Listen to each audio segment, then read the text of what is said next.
We have match clocks here, international 8-ball rules. Whatever the score is, when the match clock runs out, is the final score. If it is a tie, then it will be a 6-ball shootout. We have already seen a few of those throughout the shootout, throughout the weekend, actually, especially in the shootout. We did have one from the Women's Open yesterday as well. But we're underway with Robert Green with the first opportunity. A race to 6 frames, I should say, as well.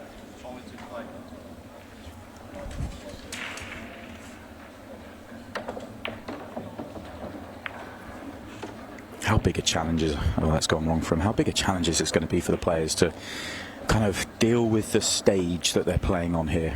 I was thinking about that myself. If I, not used to a time clock, 30 seconds is pretty quick. So you got to be thinking about the match the entire time and looking at the table layout as it changes to be prepared to make your shot quickly.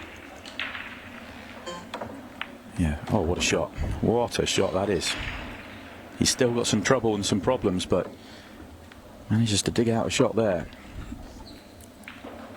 It is 30 seconds a shot, as you just said, but the big challenge will be when we get to the final 10 minutes and we get down to 15 as we have a look at the 6-ball flying in the side.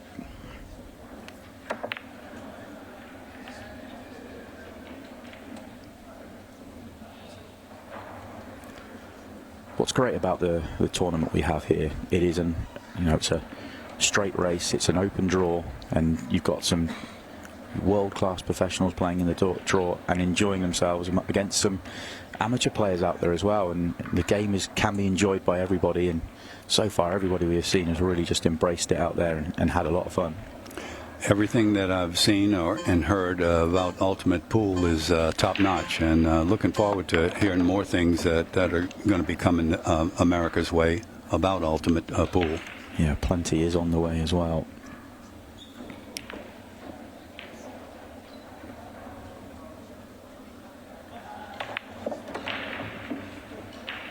Well, that might work out. It has worked out. Might have a little tough time drawing this cue ball, but we'll see. Oh, nice. Well, 2 brilliant shots back to back. Well, I suppose he could go and take the 11 last and just come underneath the 8, and should leave him a fairly simple 8-ball. Oh, he can come above it now. Yeah, the rails are a little bouncy to try and slide that cue under the 8. I was just worried he might get too high and be blocked by the 2, but he's landed nicely. Oh, he tried to go underneath it too. I thought he would bounce off the rail there and come up top. So this 8-ball for a real settler out there for Corbin. Straight, didn't touch the side rail going in. How about that? You know, it looks like this format is quick and fun, and a lot more people will be playing in your events. As you had a big crowd here, what, 180 somewhat players? Yeah, just about, yeah. In the Open itself, yeah, I think it was 170 something. I don't know the exact final number, which is great to see. And I think as we go forward, we'll get more for the future events. Dates to be announced, locations to be announced, but I think we're aiming at another 3 tournaments this year. Obviously, we've got the leagues coming in as well. A lot to enjoy. We really believe in Ultimate Pool USA that this is a fun format to play. We want people to enjoy it.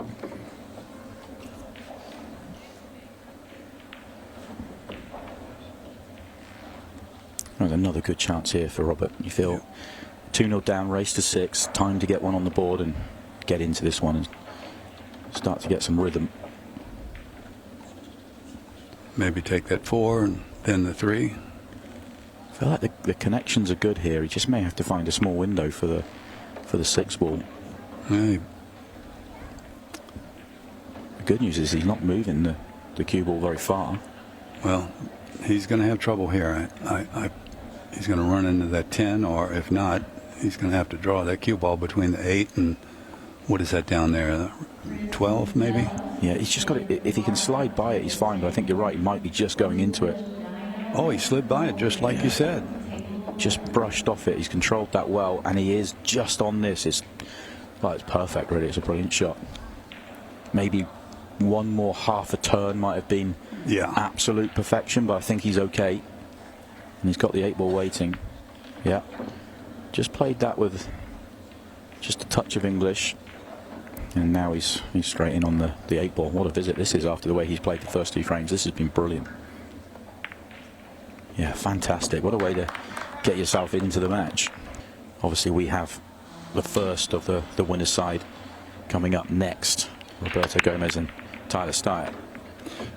Ultimate Pool solved one of the main problems that I've had for years with pool, and that is what's going on at the other tables. And now you've got that live scoring on all of the tables. I mean, that is super. It's you can sweat multiple matches simultaneously. It's great. It's really good because anybody can have a look at the draw at any time. Anybody can see where people are playing, but also the players themselves. I mean, I think a few players have struggled just to adapt to the changes, but it's just small problems, and but the system itself, it works beautifully because you turn up, you don't have to hang around for hours waiting. When am I next on? Or not? You just look at the system. Oh, I play at 1:45. Great. Turn up at 1:45. It will tell you your table.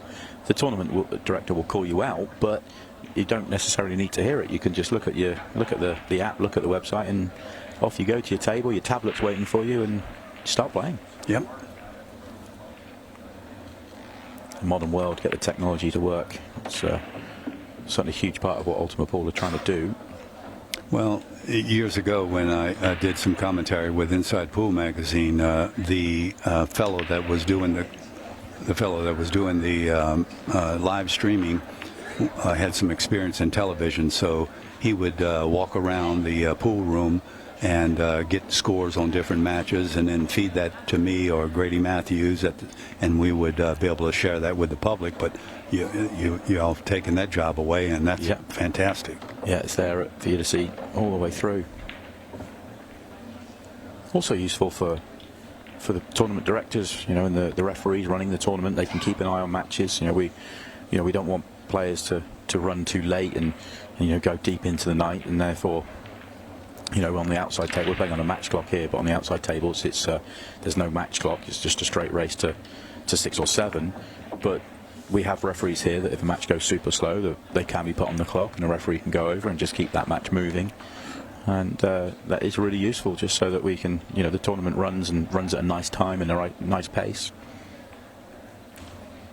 I'm curious, with this number of players, I know you've got a lot of tables. Do you have a count on the number of tables that you have in the convention center right now?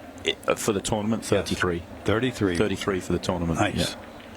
Yeah. And that was you had a junior event and a women's event and the Open. Yeah, that's correct. Yeah. Nice. Yeah, and obviously the shootout, which was on the one table on Thursday. 15 matches across the whole day. But yeah, for the Opens, we've got 33 tables, 2 banks of 16, 2 big arenas with 16 tables in each, and obviously the TV table. Also some fun and games in the foyer of the convention centre. A couple of tables for practice and content and TikTok and fun and games and challenges.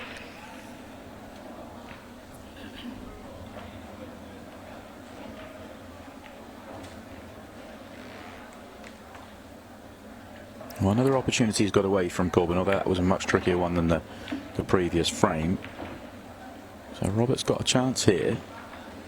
Get himself another on the board and maybe start to make Corbin look over his shoulder. Float over there for that 10 ball right after this, I hope.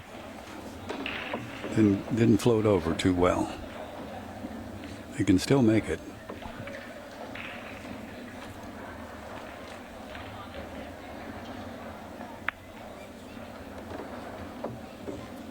Yeah, that's nice. Does he draw or follow? Could have gotten a little closer to his work, but very makeable.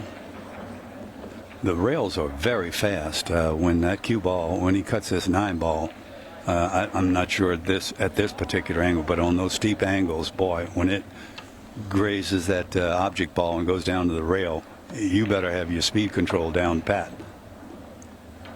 Even there, look at this. Yeah, just what I'm talking about. Yeah, brilliant call, really. It's hard to control. A little safety coming up here. Just nudge the back of the 8 and touch the rail, and He's thinking more expansively than that. Here we go. What's he got for us? I'm with you. I'm touching it, touching so lightly and just letting it hit the rail and freeze back up on the 8. Come on, Robert. I'm just having a word with our referee, Scott Price. Not sure what that's about, but that doesn't look good. No. Foul's going to be called there. Yeah, cue ball went straight through the object ball. His cue stick pushed the cue ball right through. Yeah. Double hit, triple hit, many. Yeah, more than once. And that could well be that. As this, well, maybe just left this a touch straight, but it should be fine. I bet Robert would rather play the safety now. He was straight enough actually to go short side. So 8 ball for the victory here for Corbin Norman.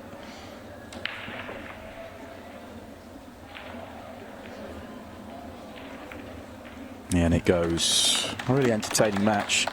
Robert had his chances. Well, they're not shaking hands, which is strange because the match is over here. Slightly confused, yeah. And our referee now just letting them know that the match is over. Some more. Yeah, they're going to play some more. They were enjoying it out there so much they wanted to carry on. This should be a great game. Yeah, really. This is a clash of the Titans here. Oh, but no. Either of these could be in the final, couldn't they? This could be the final. This absolutely could be the final. And we saw them play in the Louisiana Shootout, and this was the nail-biter match where Roberto Gomez off of Tyler's in-off scratch. Roberto came running to the table, cleared the table, and made the match. So Tyler's looking for a little retribution here, and he's going to get a good shot at it with the scratch on the break. Tyler just needs to open up the 4 ball.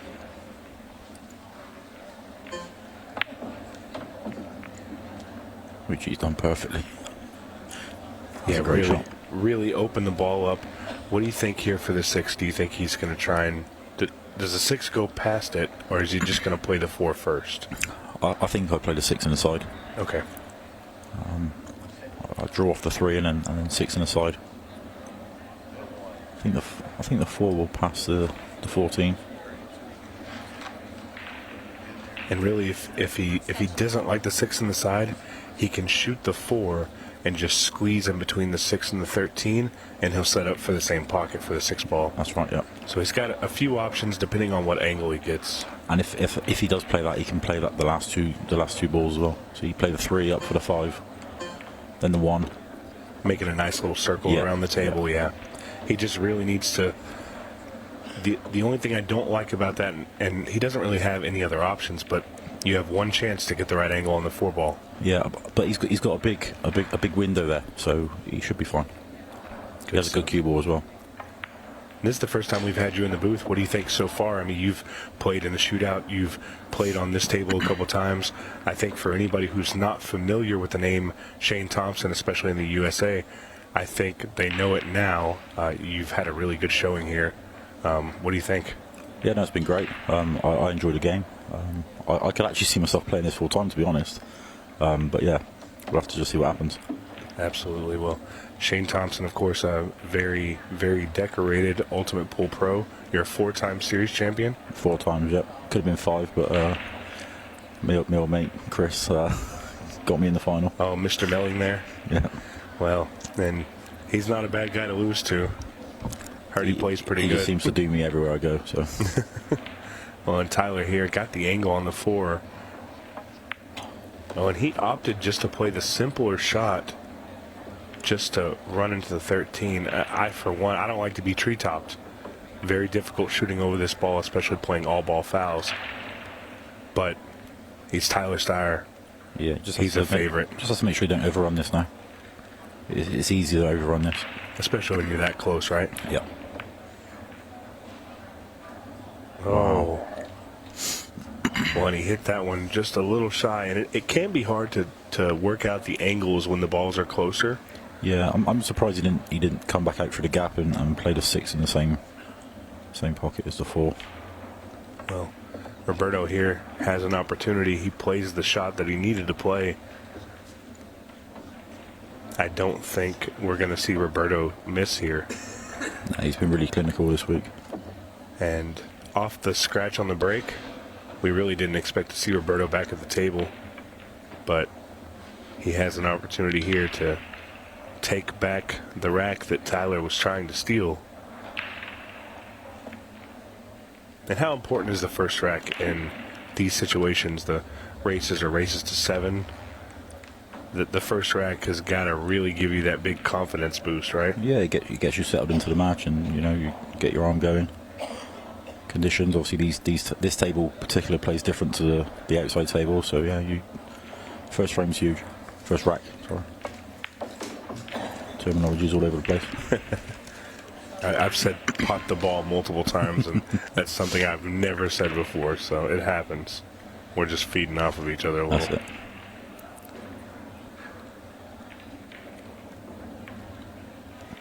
Needs a bounce. Yeah, he's good. Yeah, he's got a good angle to just follow up. He does want to get a little bit of angle on this ball. Doesn't want to be on the rail, and he hit that well. He's got a fielder's choice here if he wants to just back it up just a little bit off the rail or roll forward for the 8 in the side. Yeah, just punch out. 8 in the corner. Great shot here, and Roberto Superman Gomez takes the first rack here. I have a feeling this is going to be an absolute banger. Yep. Future star in the making.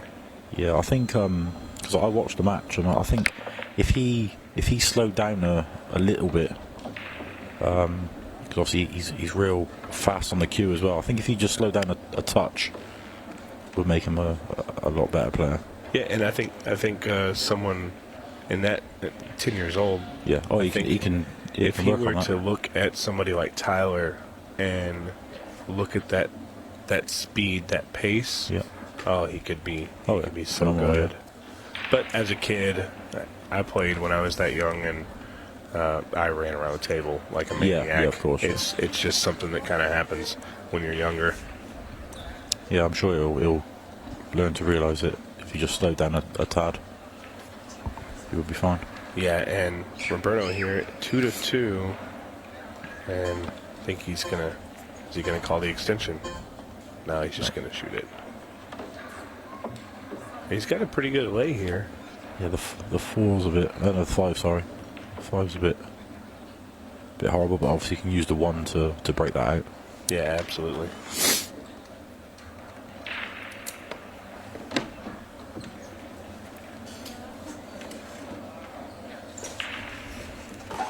Unless he can just roll the 2 in and then maybe play the 1 off the 4 into the corner. Oh, 5, sorry. You get mixed up with the colours. We were talking to Cleve the other day. Yeah. Trying to go over the colors. Yeah. He was going through the colors. He goes, the yellow 1, the blue 2, the red 3, so on and so forth. He gets to he says the brown 7, and then he goes, what comes after the brown 7? And I said, Cleve, it's the only ball that's the same here and there. And he goes, oh, it's the black 8. A really, really funny guy. He's fun to have around. Yeah, he's a good lad, Cleve. Good lad. And Roberto here doing what you said, using the 1 to move that 5 ball, and really nice touch there. I'm not sure if that's how he meant for it to happen, but it worked. Nah, he's got a roll there, I think. Well, and holding their serve here, we've seen the 5th rack here, and with the 8 ball down, we've seen 4 full table clearances by these 2 guys. One mistake. Yep. One mistake is all it's going to take. That's all it takes. It's good to watch. Nothing bad. A ball down. I think he's going to load up on this one. Yeah, he didn't like the way that last rack worked out for him.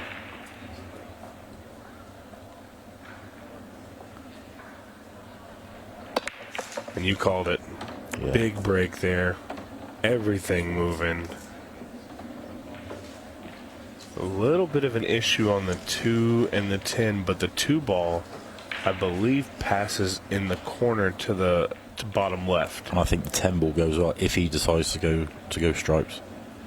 If the 2 ball doesn't pass the 10 going to that corner, I think you have to take stripes here. Yeah. And I don't really think he's taking a glance at it here. I do think stripes is the way to go. He's going to call his extension. Really the first time that he's not had a fairly planned run here.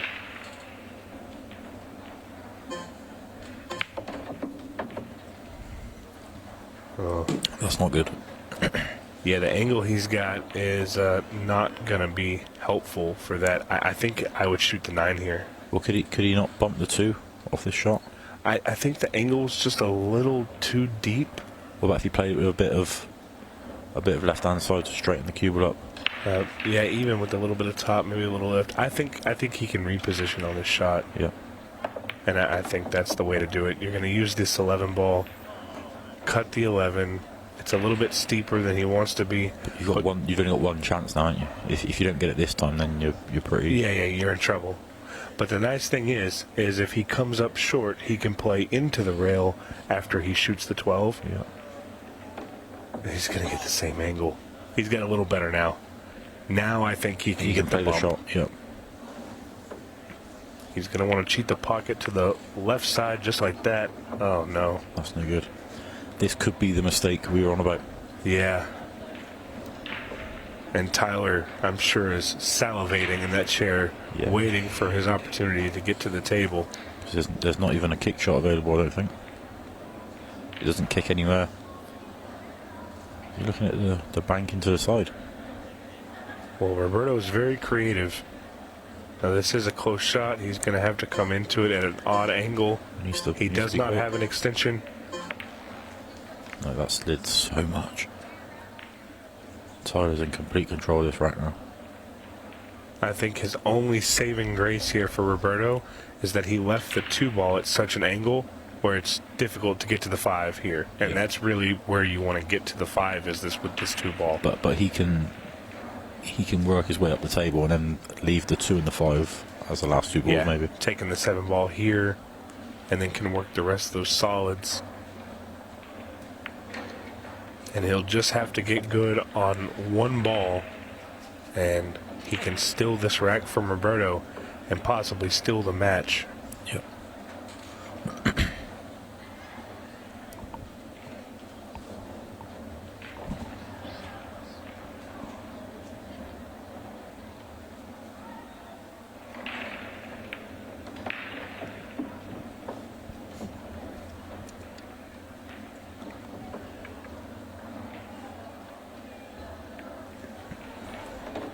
Tyler really looks comfortable at this point. Does he come down for the 2 now, just to leave the 3 there as a saver? I don't think so. He does. Yeah, he does. And he's played that pretty good.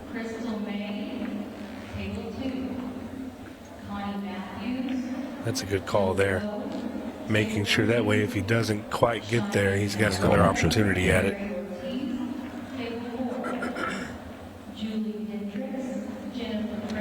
Yeah, now he does have to get on this ball. It's fairly easy to do so, but he does have to get on it good, and he did. Does he play this in the side, or does he punch out at the top? I think playing in the corner, you risk running into the 8 ball and something silly happening. I think he's just starting through the gap of it. Oh, no, he's going side. No, he's not. He's going corner. He's going corner. He's just going to Down start through the gap, yeah. I don't love it, but I'm not as good of a player as Tyler is. He had no issue. I think I would have rather punched off the side rail just to come back out middle of the table. Yeah, he's a little straight. I think the punch on these tables, this table particularly, even with the pockets being a little bigger, I think punching the ball is a little risky, just because you risk that bobble. Yeah, maybe. But it came out well, and Tyler Styer looking to steal the rack and the match from Roberto Gomez. Goes up 4-3. What a fantastic match this has been so far.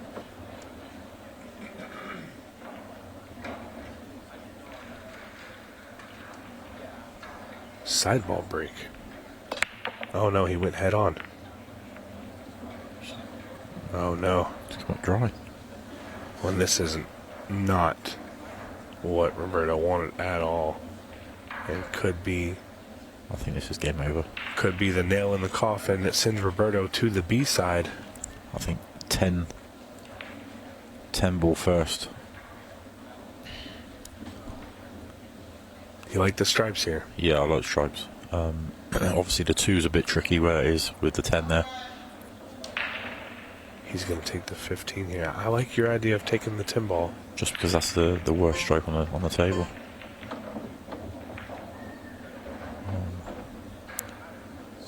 I mean, he could play. He could play the 9. He's got the 9. He's got the 13 or the 11 in the side. Any of those. I think I would personally be playing the 13. 13 and just like a soft screw. Okay, so like a kind of a drag shot I think he's over. going up for the 10. I know he's not. Oh, he's taking the bump to play up for the 11. And that looked like such a simple shot. That's one of the hardest shots to get right because your speed has to be perfect. But now the 10 ball is the only way Roberto's getting back to this table. Yeah, and I still like your thinking of taking that ball first. Yeah, I definitely would have took it first. Yeah. That's okay. Tyler Styer is Tyler Styer. We've seen him get out of odd situations already in this match. So he's looking at playing the 12. He's looking at playing the 12. Would he bump the 8 to stay on the 10, or? It's possible because I think there's a lot of risk here. The 9 goes past the 7 as well, so there is a couple of options. But if you kiss this ball oddly, he's played that pretty well. Okay, yeah, pretty well there. But again, you're going away from the 14 ball. I actually think he's just gonna draw out for the 9 ball. Same pocket, and then 14 ball, same pocket, and then the 8 pull out 6, 8 ball in the bottom left. Is he bumping the 9? I don't know. Okay, he liked that one better. I don't know if I like this. He has played 9 now and then just come back across twice. Yeah. The angles. He's still good. I think it's just a different way of going about it, but the same route. Okay, yeah, he played it well. He's underhit that a little bit there. Yes, it's not the easiest shot in the world, but just a smooth stroke. Yeah, no, he's still good. And he'll be fine, and he'll be taking this match. Look, we just hit the 15-second mark.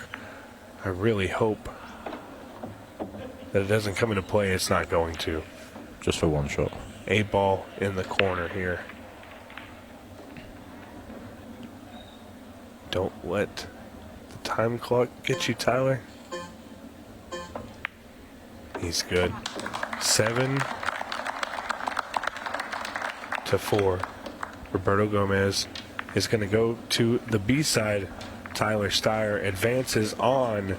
All eyes are going to be on this one. This is a big matchup on the winner's side here at the Louisiana Open as the cue ball goes in the hole. Not Chris's best opener, but yeah, for sure set a new standard, and just this is what I was hoping for. To have these kind of like special moments. I don't think it's just a great pool moment. I don't think it's a great Louisiana Open moment. I think it's a great like sport kind of moment. Yeah, absolutely. Doing something like that. If you ever play pool, I mean, obviously all you guys watch and play pool, but like it's very difficult to do, and Chris made it look extremely easy. Yeah, I think that's right, isn't it? It's not just a great pool moment; it was a great sporting moment. Yeah. When you do something that makes other professionals stand up and take notice and go, Right. "Wow, that was special," then you know it's serious, and that's what it was. But obviously, it only wins in one match. He has to come back to it today, and he's going to have to sit and wait here in the opening rack. Well, if somebody can bring you back down to earth, it's that gentleman at the table right now in Jeffrey DeLuna. A lot of experience playing all games, and I don't think he's in any kind of like starstruck mode when it comes to that performance. Obviously going to give him respect, but Jeff can certainly dazzle the audience himself. Quite the exciting player. Yeah, that's what makes this match so box office, really. It's a different feel today. I mean, yesterday, opening rounds of the Open, we saw an awful lot of professionals playing amateurs, and we saw some one-sided matches, whereas now we're starting, the match we've just seen with Roberto and Tyler, we're starting to see these pro versus pro matchups, and this is where the tournament gets really serious. Yeah, I mean, this is where the pressure is just going to continue to get amplified. You're going to really respect the gentleman in the chair across from you, yeah. And so that just magnifies every shot and every opportunity that you're going to get. And so you mix that in with a short shot clock. Get the popcorn out, get comfortable, because it's going to be a great day of pool. And Jeff's taking his time here. He's got 2 balls left to steal this early rack, and we talk about momentum at times throughout this tournament, and this is one of these ones that can really take control early on. We know what Chris can do, obviously, especially after yesterday, so you got to take advantage of any little chances that you get. Great shot there from Jeff. He's really played coming off the balls really well in this opener. Like, even though he's ran into a couple here and there, it's all been controlled.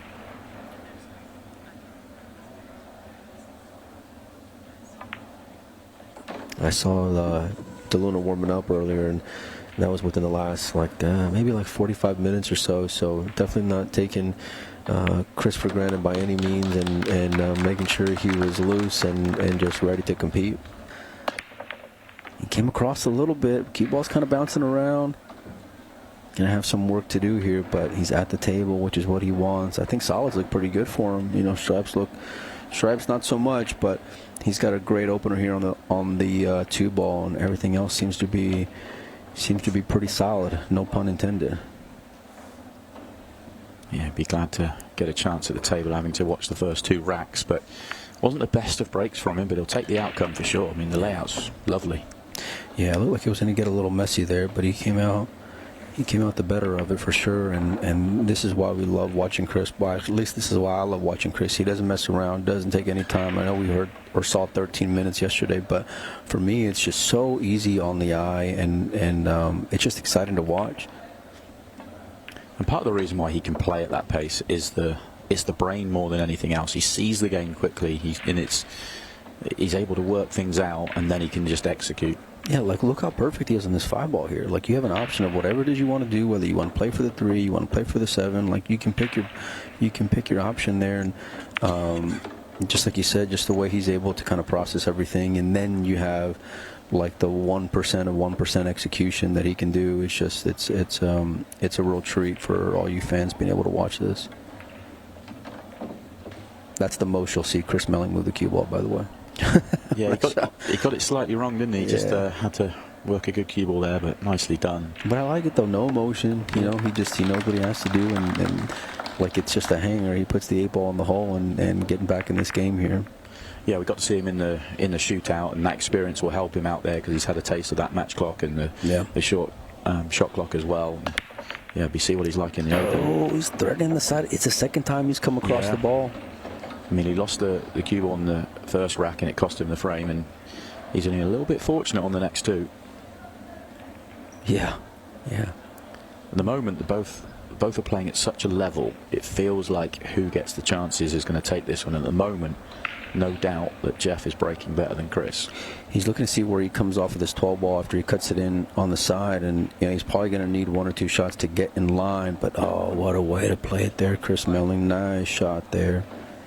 I say 1 or 2 shots as he just needed 1. Yeah. Key from here is just making sure he has that good angle to come down for the 10, which will be his last ball, you feel. Yeah, I kind of like him maybe trying to get on the 14 ball here if possible, because then that'll lead you to the 15. And that's what he's looking to do here. it just sat really well. I think you're just going to push up just a little bit on the cue ball to make sure you're not running into the 2 or the 6. You want to just take it completely out of play. Keep the cue ball off the rail, though. That way you can still end up on the in the center part of the table. I don't think he got the angle that he was hoping for here, though, Simon. I think he wanted to be a little bit more on the inside. I think he'd love to have been able to get rid of the 13 and then do what he's doing here, but he didn't have the angle to do it, so he's having to make sure. Yeah, good shot there from Chris. And this is perfect. Yeah. Just draw it back down past the 8. Being able to adapt to the situation is part of the reason why he flew all the way across the pond to come over here and compete, and we don't get to see him a whole lot, so this is one of the benefits of having you guys over here and seeing this new style of pool here in the U.S. 8 ball on the side. 3-2 now. 3-2, all off the break. It's just who's getting the chances right now. Now he's looking to take back control of this matchup here. The cue ball's threatened a couple times in the side. This time he hit it a lot more square, and look, it got kicked in the side on the opposite side as Jeff, and the drama just continues here. Yeah, huge frustration, and he's showing it. You can see it. Yeah. You can see it in Chris. All he can do is laugh and shake his head. Now, how unlucky was that? Because that was the best break he's had. Yeah, that's the first one he's really got right. Yes. It's just, I mean, if he'd scratched on either of the previous 2, he could have no complaints. This time, he's got the opposite side of it. Absolutely right. Yeah, absolutely right. And one of the twists that you'll see here with Ultimate Pool, they have to put the cue ball in the kitchen, but you can shoot the other way, just like Jeff did there. And I tell you what, man, this match has just got me on the edge of my seat, all the back and forth. It's all come down to the break, though, because, after the break, both these guys have been playing so well. I would not be surprised to see either one of these two, win or lose, make it back to the final. In other words, the loser, I should say. I wouldn't be surprised if they made it back to the last match. So, but you get the sense on the way, because it's 2 big players playing against each other, that they know when they're breaking as well how big that shot is. Yeah, absolutely. And I think even more so for a guy like Jeff, because this is not his natural environment. This is not an arena that he's necessarily comfortable with, as he used every inch of that pocket there. I think this will serve him a lot more than Chris, because Chris plays this game pretty regularly. He's used to the pressure a lot more, and so this will serve Jeff better in the long run, I feel like. But you gotta finish the task first.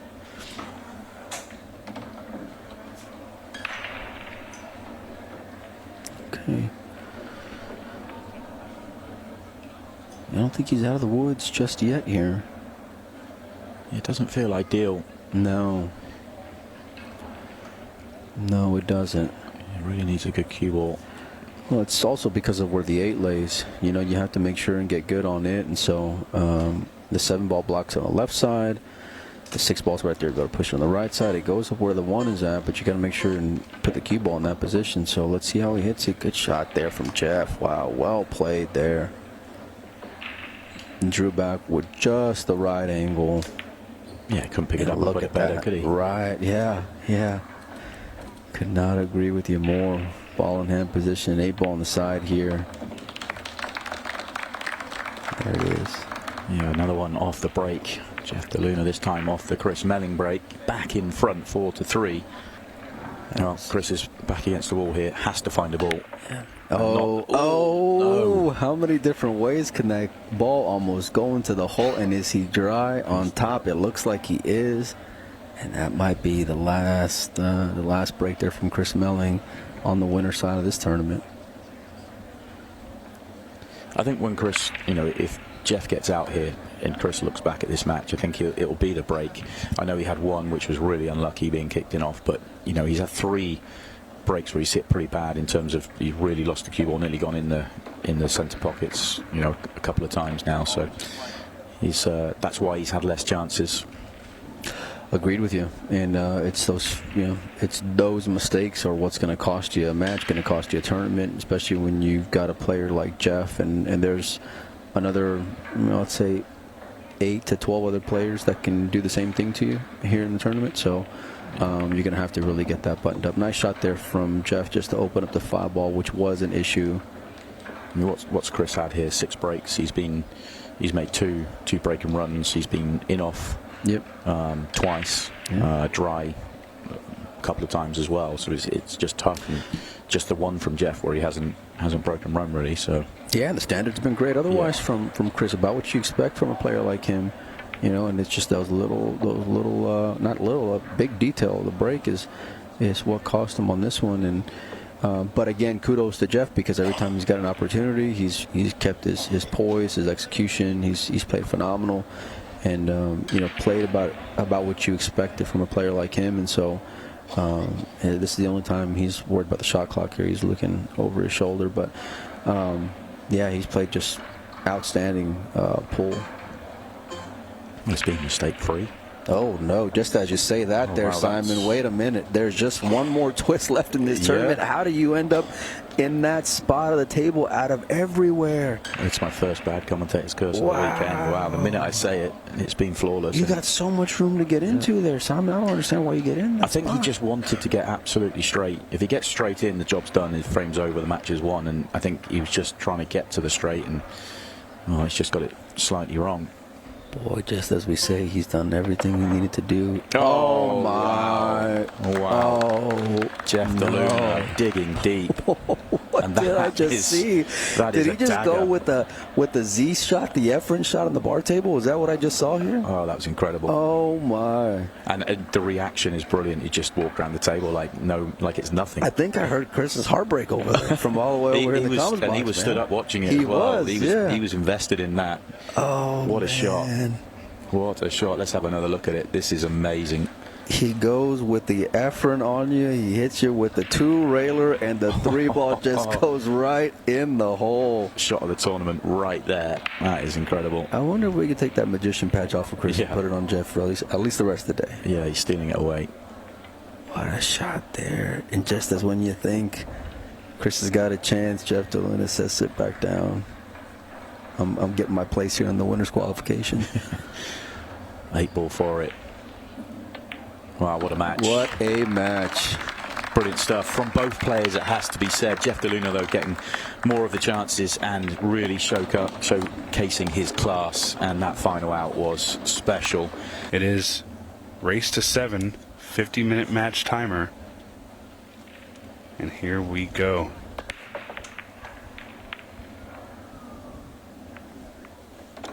Ball on the break. A little messy here. No shot on the stripes. Shane taking no time to shoot at the solids, and unfortunately maybe went a little quick there, unable to pocket the ball. Mark Dimmick up for the first time.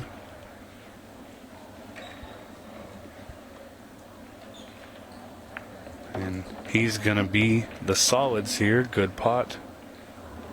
The 2-ball in a weird spot. The nice thing about it is if he can get position on the 6, the 2 is very, very easy to get to. And it looks like he's going to play a really nice pattern here. The 3 to the 6.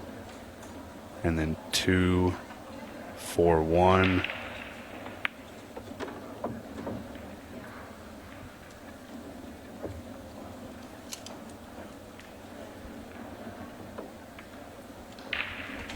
And maybe he didn't want to be on that over that 14 ball, but I think he's going to be okay here.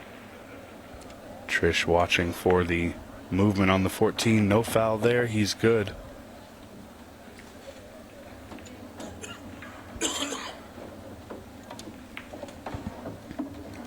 And Simon, what a match we just had here with Jeff DeLuna and high quality. I mean, 2 players that just made the game look incredibly simple. Every single frame was a run out from the break. It was just a case of who could get the chances off the break. Yeah, a lot of firepower we've seen. Tyler and Roberto, Chris and Jeff. There's also another. Ooh, that was a little touchy there. Mark Dimmick takes the first rack. One way to go, though. Was able to make a ball on the break here. 2-2 here with just under 38 minutes on the match timer. Pretty good pace. And we've seen a little bit of back and forth here.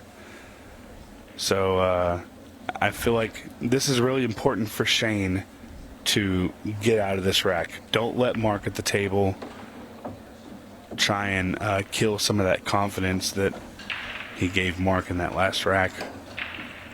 And he's got the layout to do it as well. Nothing to break out, just it's all about picking that route, and he's in good shape here. He used all of the side pocket there to make that one. The 7 ball here is the most important shot of the run.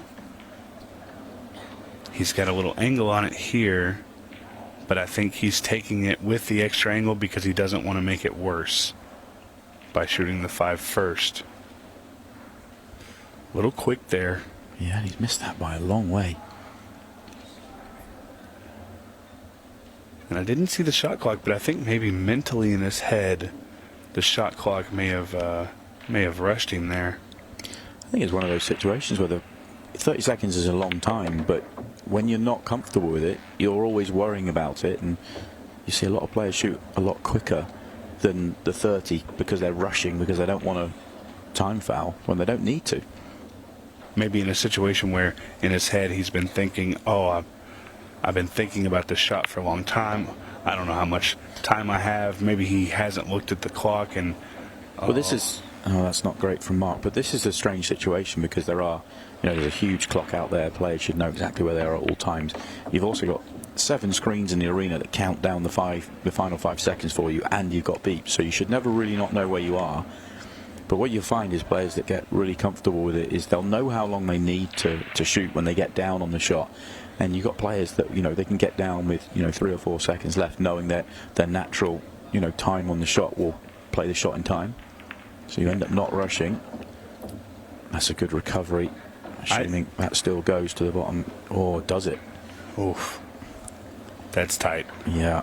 I'm not sure that the 11 goes. I think the other aspect of it is, so you have the screens, you have the beeps. I think maybe some players are trying to stay away from it. They're afraid they're going to get down. They're about to stroke through and the beeps will come in, so they want to beat the beeps. They want to beat the screens. But do you really want to play on a 25-second shot clock and a 10-second shot clock? You've got to get comfortable with the beeps and actually embrace it that, you get the beeps come in, you know where you're at. You've got to get down and shoot. Yeah, and I think both of these players are going to have a tough time adapting to the 15-second if it gets there. So they definitely want to get out of this match before that comes into play.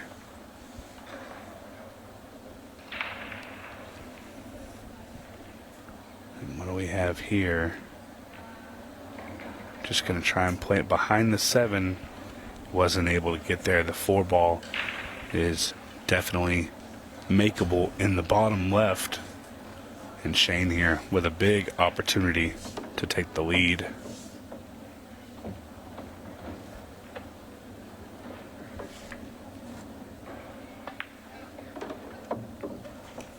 He hit that ball really well.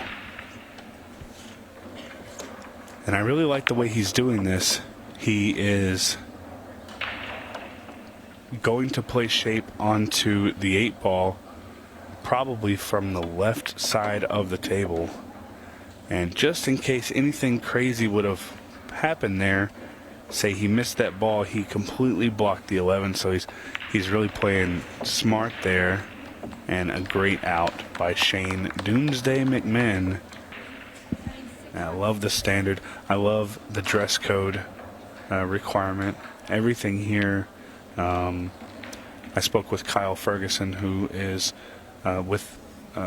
he's actually going to have a franchise of Ultimate Pool in Louisville, Kentucky, and he spoke last night about something that really kind of hit with me, is that he always wants to promote things that move the game forward, and that's why he chose to get in with Ultimate Pool USA, because he believes that it is moving the game in the right direction, and I'm with him on that. I think this is a great opportunity to do something unique in the United States.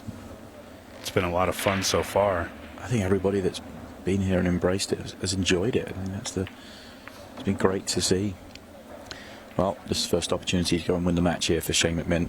These are all there, and lovely layout. It's kind of weird how they're laid out. They're kind of in a row here, so he can just kind of shoot the ball, stop, shoot the ball, move the ball a little. It's pretty easy. And hats off to Mark Dimick. Played a pretty well match, but I mean, just a few little things didn't go his way. You'll have to, well, assuming Shane gets out here, Mark will have to move into the loser side of the draw and try and fight his way back. He'll have to win, I think, quite a few more matches to get back to that last 32, but he's still fighting. But for Shane, he's 2 pots away from the winners' qualification section. Oof. That's not the best. I think I would have liked to travel around the table rather than try to hold that, but I'm not going to fault it. Let's see if he can cut this ball in and get the victory. Yeah, and it goes, and he does get the victory. Fascinating match. Some good stuff out there from both, but it is Shane McMinn that marches on. I'm wonderful. Happy to be here. Happy to be here. And oh, wow. What a good break there. Sorry, I was trying to introduce myself, but Chris, it'll good. Yeah, the action starts fast around here, Charlie. Yes, sir. I'm learning that. The 10 ball's in a tight spot along with the 5. If he can navigate that, he might have a good run out opportunity here. Well, it looks like if he can pocket the 4 and get a little bit of an angle where he can go down and move the 5, or even get below it where he can shoot the 5 in the lower right-hand corner pocket. Yeah, does the 4 pass the 1 ball into the side? Hard to tell. I believe it does. I mean, I think he's got like 3/4 of a pocket there. So maybe a little tight. He's also got the 6 in the corner. It's yes. just the cue ball being close. So close, might be yes, an sir. issue. It looks like that's what he's going to opt for here. And it falls. So he's definitely going to have to figure out a way to navigate that 5 ball down there next to the 10. Yeah, the key here is, if you're looking at this and thinking, oh, he's got an easy shot on the 1 ball, he really doesn't want to take that because that is his lead-in to the 5. Key shape position ball. And what a shot that was. A little bigger of a bump would have helped him, or maybe a little less of one. He might be able to get to it right now when he pockets the 4. Oh, yeah, drawn with a little bottom inside. I don't even think he's got to use any draw. Just a little bit of center left. Center left. Yeah. Hold that cue ball to that rail. I think he's going to bump to 10 probably. Let it bump out. It's a great shot.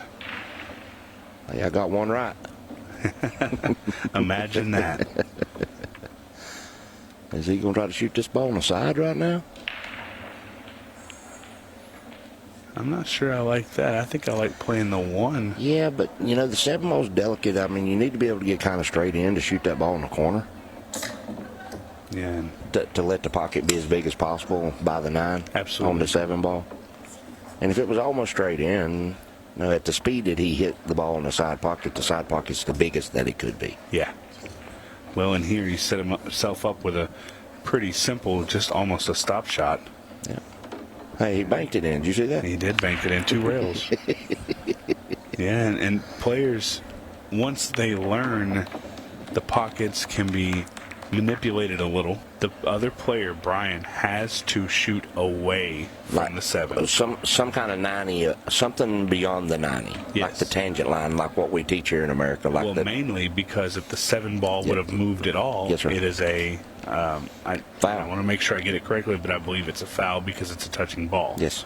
So he did not get onto the 7 ball here, but I think it's going to work out for him. He played an okay shot. He's trying to make this. If Brian makes this ball, which he did. And he actually played a real good 2-way shot there as well.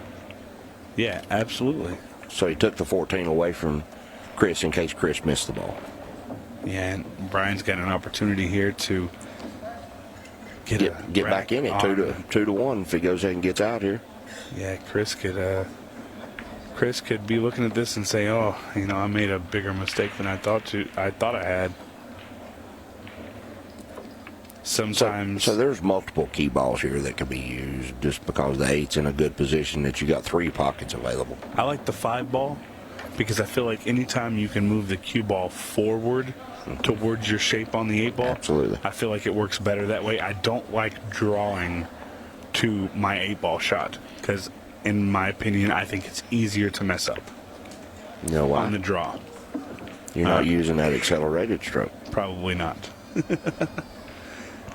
But forward motion is Absolutely. always a good one to keep hold of. Well, my golden rule is if I don't want the ball to move far, I want to shoot the ball almost straight in. Yeah. I want to let that object ball absorb all that cue ball's energy. And you can control that if you're straight. If you have angle, it's much harder to control. For sure. So he's just going to float a little forward. And just like that, like I said, moving forward for his 8 ball, and going to shoot the 8 ball here and get on the board. The skunk is off. And I'm sure we'll see more of Roberto. He is an absolute champion. He's a monster. Brian here struggling with the break. Yeah.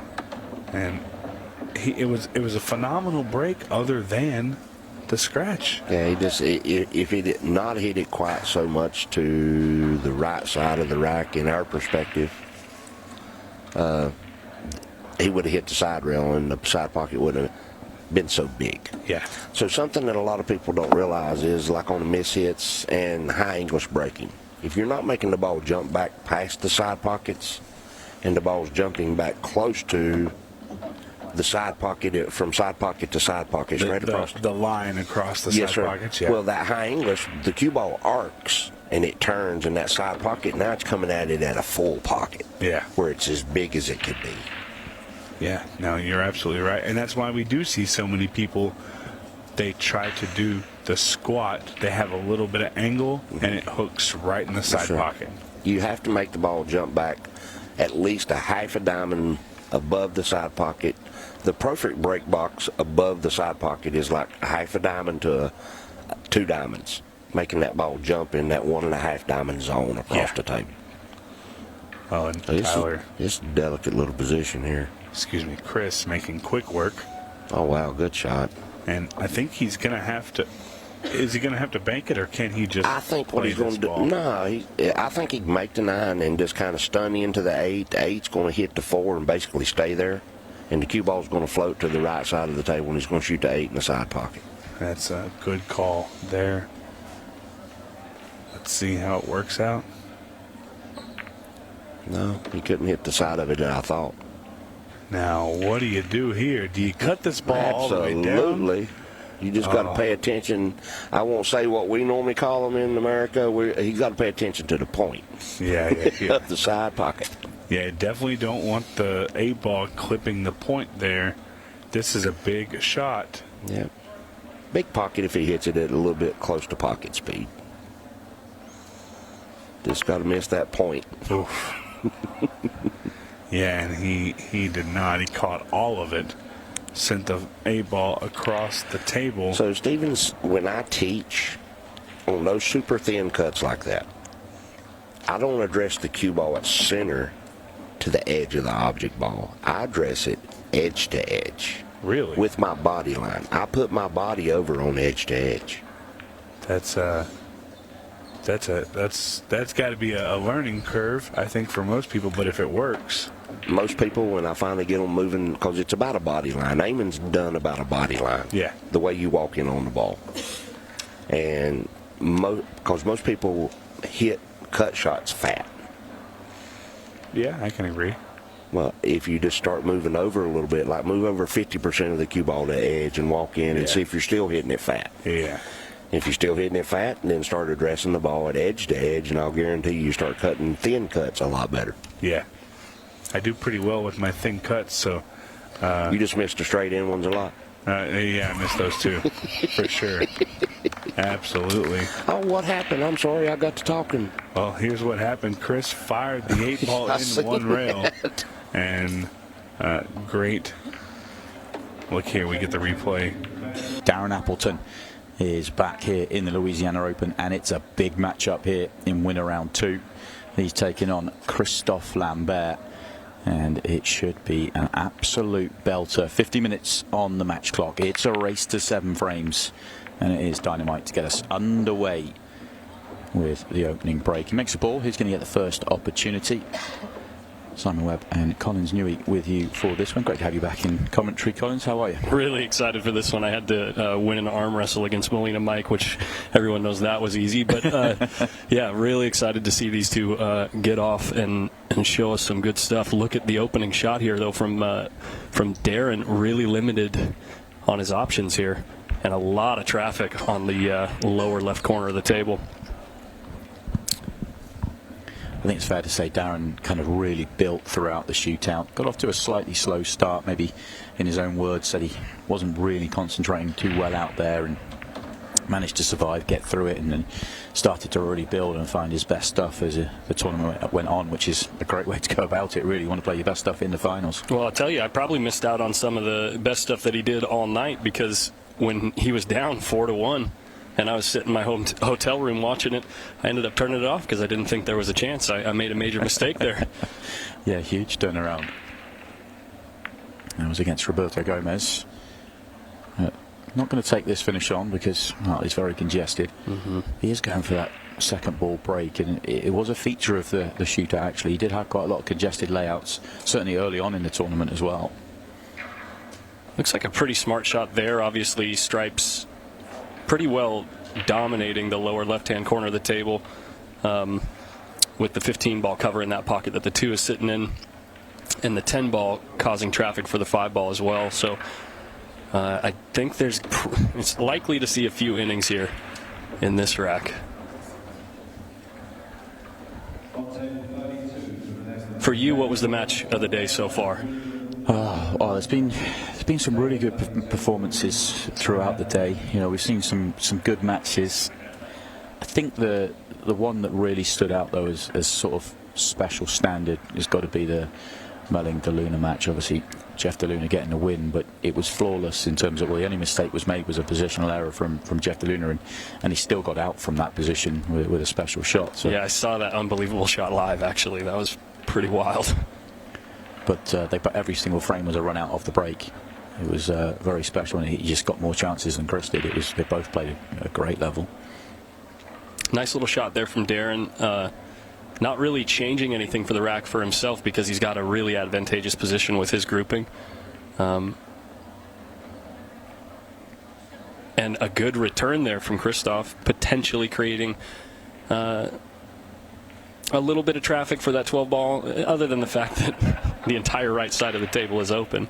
Everything in this rack is really dictated by the bottom left quadrant of the table. Looks like Darren might be going for a little developing shot here.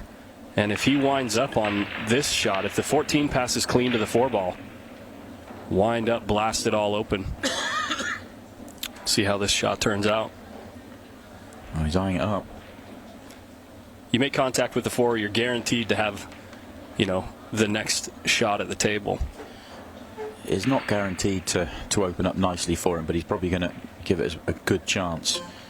Quite firm. He's gone the other way. He went really timidly. I guess not needing to do much. Unfortunately, the 3-ball covers the bottom right corner for the 10 now.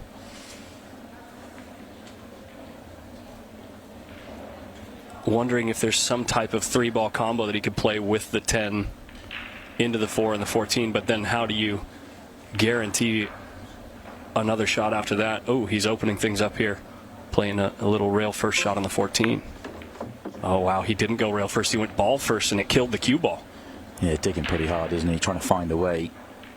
Obviously a very creative player, but this has been tough, although it's worked out incredibly well for him. Wow, he can see this 10-ball. Yeah, I mean, it's amazing. My first thought was he's dead, but actually you could see it. Yeah. And he's out.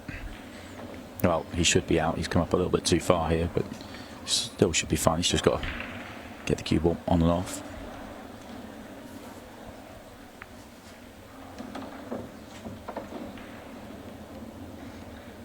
Wow, putting some good work to keep Kristoff off the table there. Finishes the rack. No scratch here, no? Little kiss off the 2.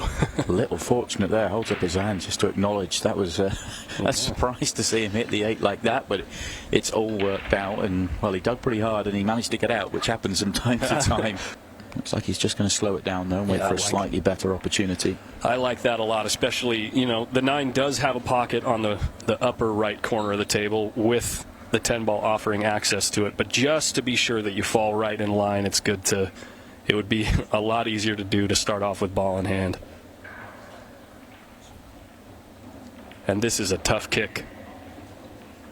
Table can slide funny. Ooh, he gets its great contact. Now the 9 ball takes position underneath the 1 and blocking the pocket for Darren. Not what Kristoff wanted to see. He still has control of the frame, but he was hoping to just have an opportunity to run out.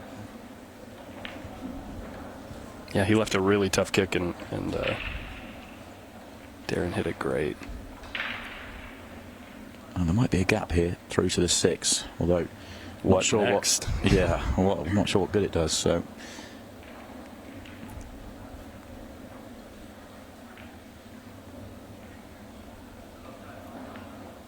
yeah, and there's no real way to keep the leash on Kristoff either, because if you leave an open shot that with access, a shot where Kristoff can move the cue ball to any spot on the table, you can cause a lot of problems. What an effort that from Darren. That is creative.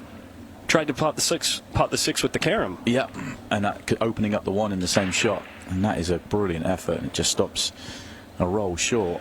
How about that? He didn't leave anything easy for Kristoff either, and he's got the 6 laying over the pocket to add the pressure. That's going to work out okay for Kristoff. Good pot. Rewarded with good shape. Even if he didn't have a shot on the 9, he's straight in on the 15 ball. And great opening here for Kristoff to get on the board.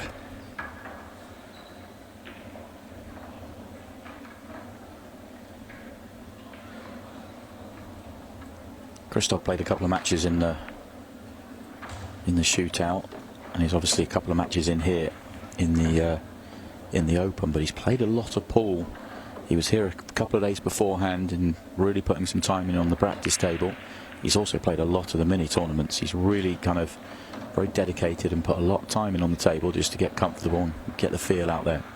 Those mini tournaments so they're open mini tournaments? Open mini tournaments, yeah. And like a $10, $20 entry fee? I think they were $30. $30, that's great. Yeah, okay. And there's been a ton of them throughout the weekend. So 8 players per tournament? Up to 32. Up to 32, wow. Yeah. That's great. Action for everybody, even if things don't pan out in the main tournament. That's awesome.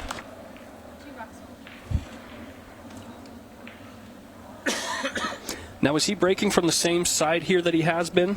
I think he's changed a little bit. I think all 3 in this one have been from here, but I think he has been on the other side during the shootout. Wow, a couple of kisses in the middle of the break there from the object balls, and they open up evenly across the whole table.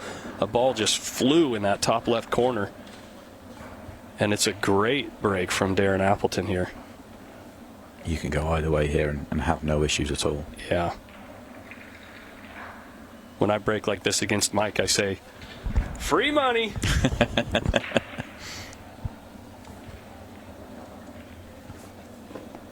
So many players, though, I mean, kind of referencing a bit of fun with some friends when you're playing these sort of layouts. They just get down there. This is so easy. I'm just going to start potting balls. Look at Darren. He's one of the greats of the game. He's got what is seemingly an incredibly good layout, but he is still grinding and working out the right pattern to make it really easy. Oh no! Wow! Oh, I thought he'd scratched. Me too. That reminded me of a scratch off the 2-ball. I think it was at the U.S. Open, or no, maybe at one of the major 9-ball events that happened last year. I think it was David Alcady scratched just like that, hill. Not sure what the conversation with Patricia was, but I had a good chat about something.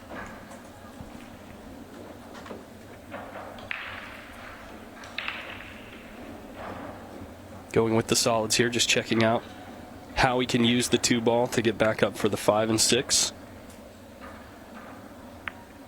Looks like just a slight roll gets him into roll position on the 2-ball.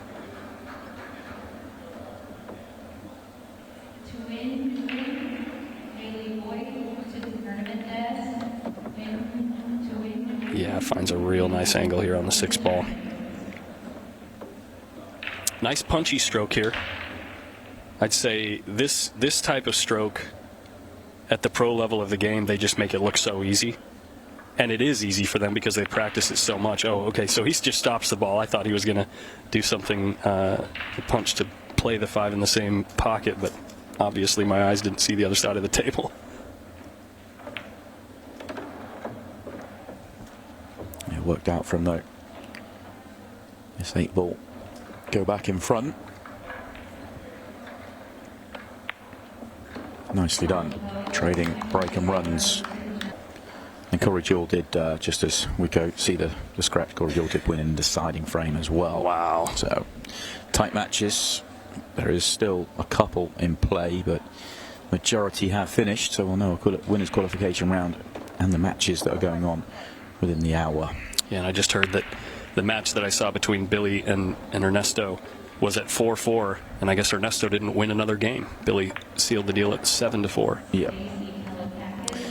That could be the final shot, the way this match has gone for Kristoff Lambert in this round, because Darren Appleton is 2 away. He's in perfect shape here to make it 1 away and have the break.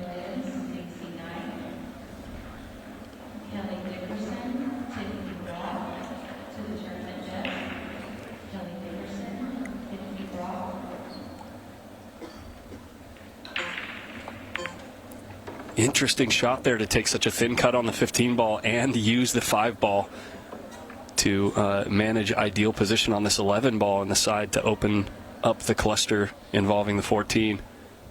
Such confidence in exactly how that cannon was going to turn out.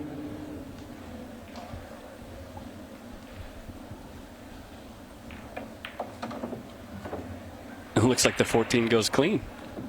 No problems at all. Well, Knight would want to leave a good angle, though, to come down for the 12, to then go back up for the 8 ball. So, not absolutely certain yet, but he's in perfect shape, really.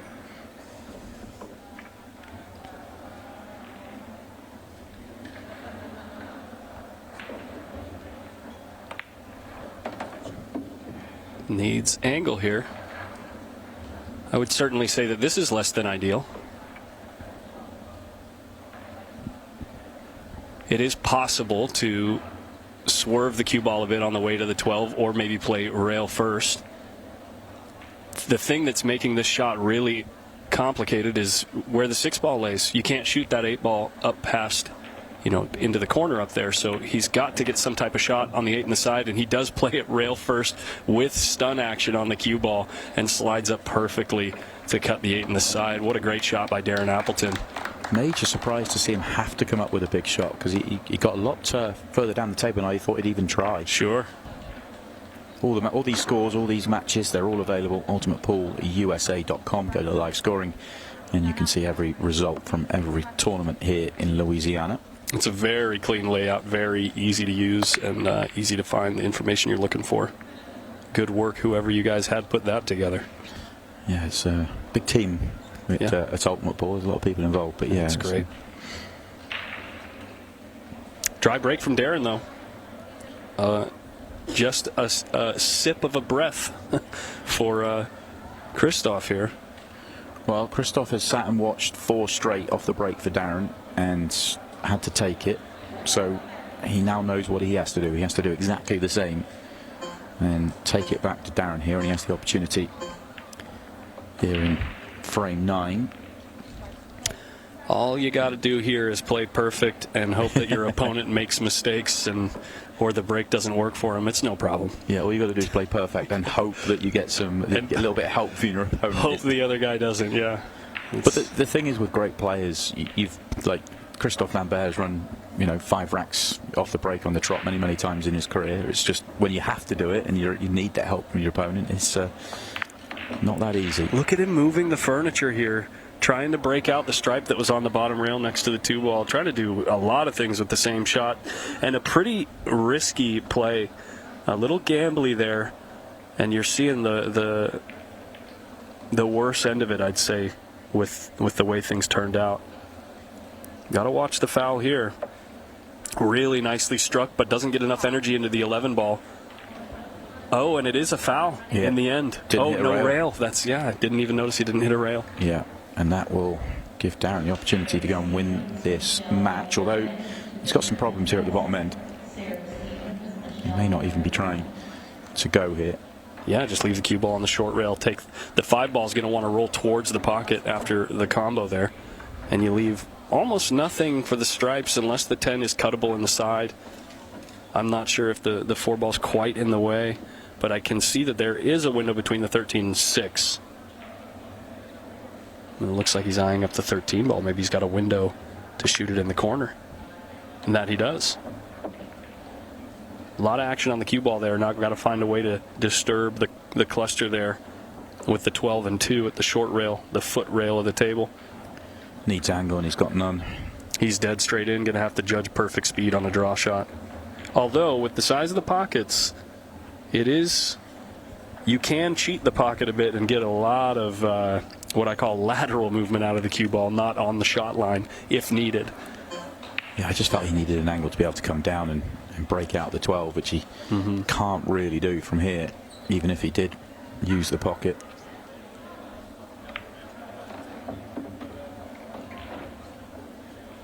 Well, he must have a plan. He's obviously in off the 5 into the corner, but with a ton of speed, it looks like, maybe to send the 5 towards the 2. Well, the way he's lining it up, yeah, absolutely. This will be some shot if he pulls it off. If it works, it'll be something fantastic.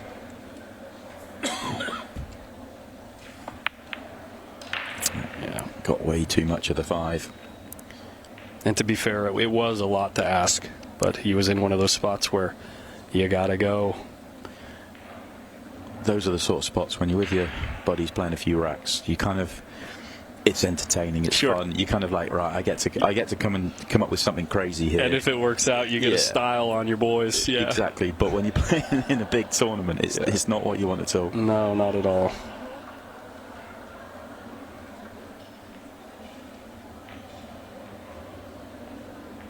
And it looks like this 4 ball maybe doesn't pass the 6 if he's taking this much time. It must. No, he's playing safe. Looking for a place to duck. And he left maybe an edge of the 10 ball to feather, but not much. Not much for Kristoff to put Darren in a tough spot, so he decides to go after the pot on the kick shot, but leaves himself nothing on the 12. He's going to need some fortune here. It's time to just wind up and let her rip. Yeah, that's he's trying hard, but there's nothing here, is there? No. Maybe you get a carom in the side off of the 2, or or in the corner with not enough speed. Things get tied up in the middle of the table just for maybe a little bit of drama, but they all do pass, I believe, in the right-hand side pocket. And this opens things up nicely, just taking the 2 out of the equation immediately. Getting really close to the 5 ball, though. Yeah, not in perfect shape, but he's okay.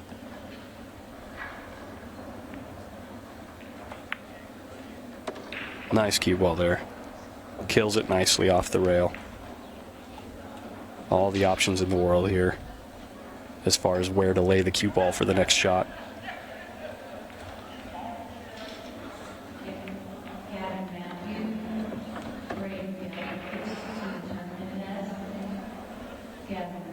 It's kind of funny, actually, the way things are sitting. Either way you go, you're going to play a similar shot on the next ball.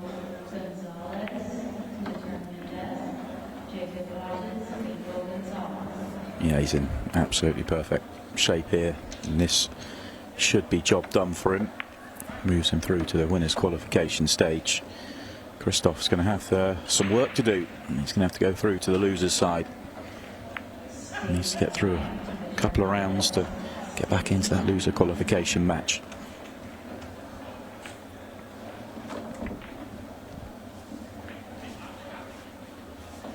Well, a little bit more one-sided than I think we'd hoped for, but still entertaining as all get out to watch Darren do his thing. We are ready to go then for the evening session here Saturday night in Louisiana. Jonathan Hennessy is going to get us underway in the winners qualification section. It's been double elimination all the way through to this stage. The winner of this match will be into the single elimination stage tomorrow morning, the last 32 of the Open. And it is Jonathan Hennessy that gets the first opportunity up against Tony Chohan. And it's a pretty decent one. Stephen Wyatt joins me on commentary, and we've got a good lineup tonight, Stephen, but this is all the matches we've got tonight are good, but I'm really looking forward to seeing how these guys get on. Yeah, Hennessy from Tennessee, and of course T-Rex. No stranger to each other.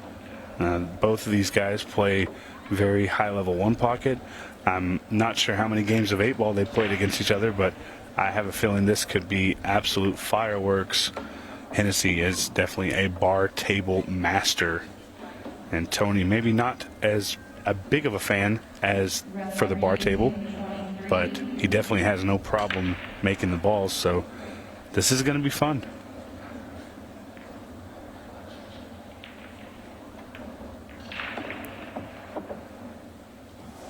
Just awkward. Going to be tough to connect to the next ball from here. I'm almost wondering if he can shoot the 14 here to try and open up that 13 ball, but I don't know. This is interesting here. Yeah, well, if he plays the 6 off the 1, then he can get on the 5, and it depends where the 1 goes, and that's not bad. He'll take that. Excellent shot. Yeah, able to play that really well. And now just 2 balls left to take the first rack, obviously, with the 8-ball in a really good position here.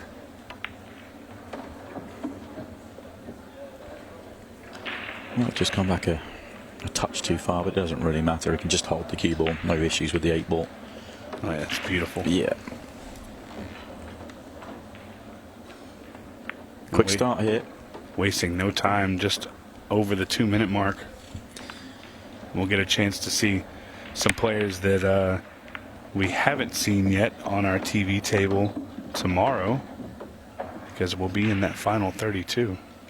Yeah, we're going to see the whole tournament play down to a conclusion. Oh, it's going to be so much fun.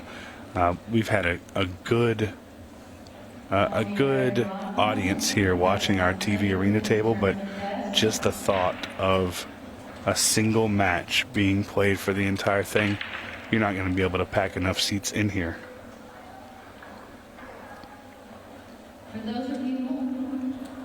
Another good chance here then for Hennessy. Must call his extension. There he goes.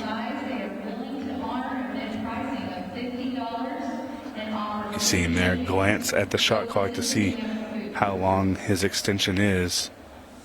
Needs to make a decision here. Ooh, coming right down to the wire there, Simon. Shot that ball with a little more than a second left.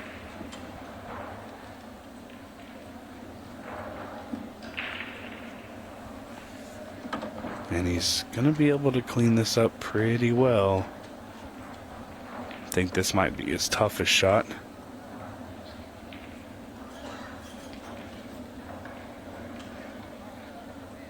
I think the key here is getting out, running out, and, well, I was about to say, he's going to have to get on the good side of the 8-ball. He's trying to move that 8-ball, and I don't blame him. He does. I mean, he doesn't have to move it. There is, I mean, it's fine, isn't it, really? I'm a little bit surprised.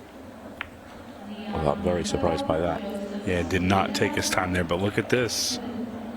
Oh, Could not have asked for a better leave. And Tony's going to be a little sick here. John Hennessy does not miss very many times, but when he does, you don't want to get left like this. I know the 11's half blocking the sort of right-hand side of the pocket as he was looking, but that was a huge wide and a huge piece of fortune for Jonathan Hennessy. Yeah, and here, I mean, is there a play? Tony is very creative, so I wouldn't be surprised to see him shoot a shot and make a ball here.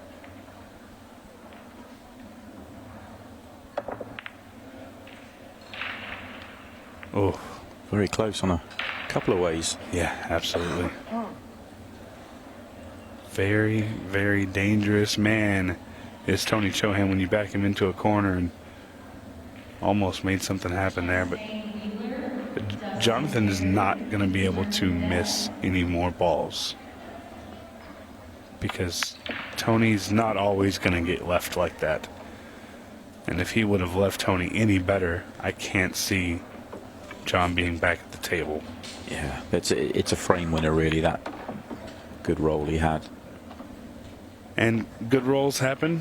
Darren Appleton, great mind of the game, said you can play the best pool in the world, but the rolls always win, whether they're good or bad.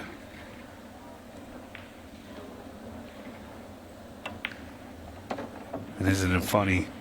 Most of the time the bad rolls come when you're playing a little bad. Crazy how that happens. When you need the good rolls, they don't come. Absolutely. You get the good rolls when you're playing well. Always been the way. Ooh. Well, that's a poor one. And I did not expect that one. Again, a little quick down and a little quick to follow through on that ball really hurt Jonathan Hennessy there. He's not playing quite as well as he did last time we saw him out there. He's made some fundamental errors and could really be 4-1 maybe on balance of chances, and he's going to be behind. If there's any juniors here scheduled for the 8 o'clock time. And Tony here just taking advantage of the situation. And this is a pretty common 8-ball, but you cannot take it lightly. You must give this shot the respect it deserves. Good shot there. T-Rex, another point on the board in this race to 7. We're just about to hit the 30-minute mark, so fairly quick game between these two. This is Brittany Maynard. Yeah. Oh, she's a very, very fun player to watch. I do hope we get a chance to see her on this table. Yeah, she's got another. If she doesn't turn that one around against Tyler, she'll play again tonight. And then she'll cause the tournament directors a headache for the scheduling tomorrow. Yeah, women's and open. She must be having a really good weekend, or just simply a phenomenal player to get winners qualification in both.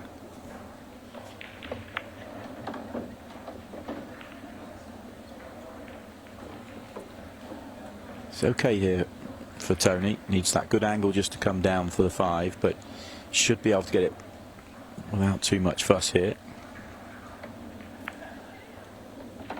Oh, he doesn't. That's a poor shot. That's a really poor shot, actually. And he doesn't want to be tree-topped like this, and he's going to have to go at a downward angle. Watch for any movement on the 15. I know our referee is, and that was a clean one. Oh, actually, maybe not. No, he's just going. Yeah. He's been leaving his chalk in his corner, not really bringing it to the table. But he couldn't get better on the 5 than this. That was actually not a bad shot to get to here. Needs another. Gonna have to come with it. He overdid it. Yeah. And now, giving Jonathan Hennessy a chance back in this match. He looked to go up to the hill. Not yet. Looks like Jonathan has a really good layout here, simply because all the balls that he has to contend with are up top. If he were to miss one, he very likely would leave Tony a tough shot.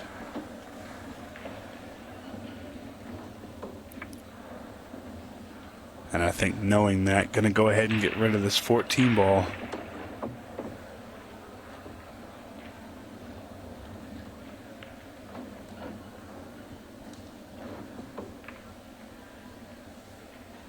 Hennessy here just taking his time but being smooth with it.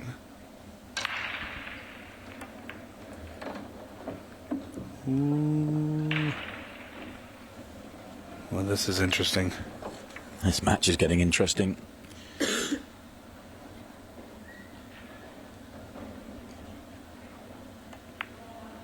Oh, and he just cut it in. What am I talking about?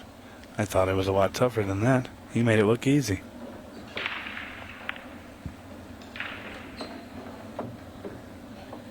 Well, and Tony Chohan with just one ball blocking him from getting to the hill. Looks like we're going to have a 5-5 once this 8-ball falls in the pocket. There it is. Yeah, just 3 racks to play. Both of them need 2. Most of the shots he's missed have been easy ones. Yeah, surprising ones. And it makes the very difficult shots, gets the crazy shape needed to get on balls, and then misses a simple cut to the side or something like that. It's just kind of crazy how that's all happened. But look at this break by Tony here. If the 1 falls on, then these solids are perfect. Yeah, the 3-ball available, and I do believe the 4 is there. Looks like it's on, doesn't it? Yeah, it does. Well, he's going to go for the stripes by the looks of things. To me, this is slightly harder, but if this shot comes out well, then this could be easier. Oh. Yeah. He made that look good. Yeah. That shot's changed it because now the stripes are the easier layout. Yeah, that was interesting there.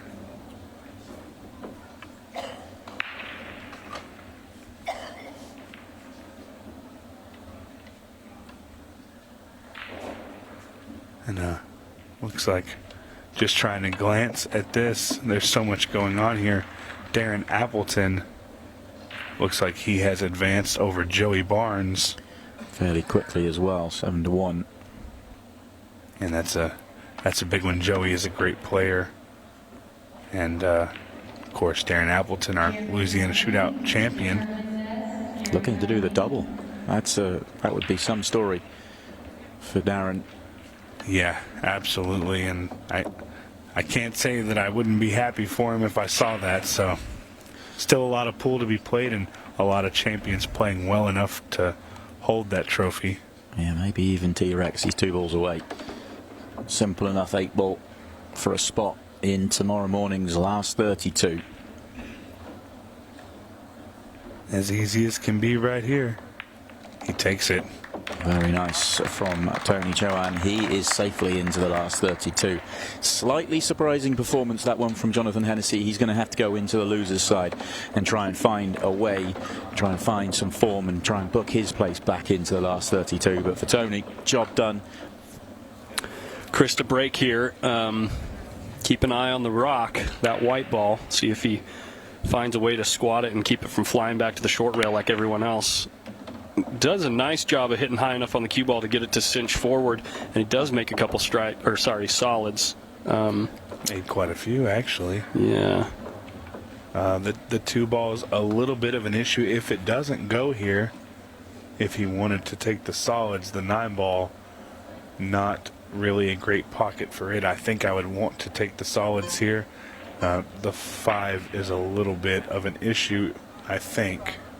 Yeah, I actually might go with a starting shot on the 11 ball if it passes the 1, and try to negotiate the 9 ball later. You can see a little hand flip from Chris there, because he knows it's not going to be easy either way he goes. So with the 2 ball as an opening shot, it looks like he's just going to try to figure out something to do with that 5 ball later. Unfortunately, there's no other solids on that side of the table to do something about it.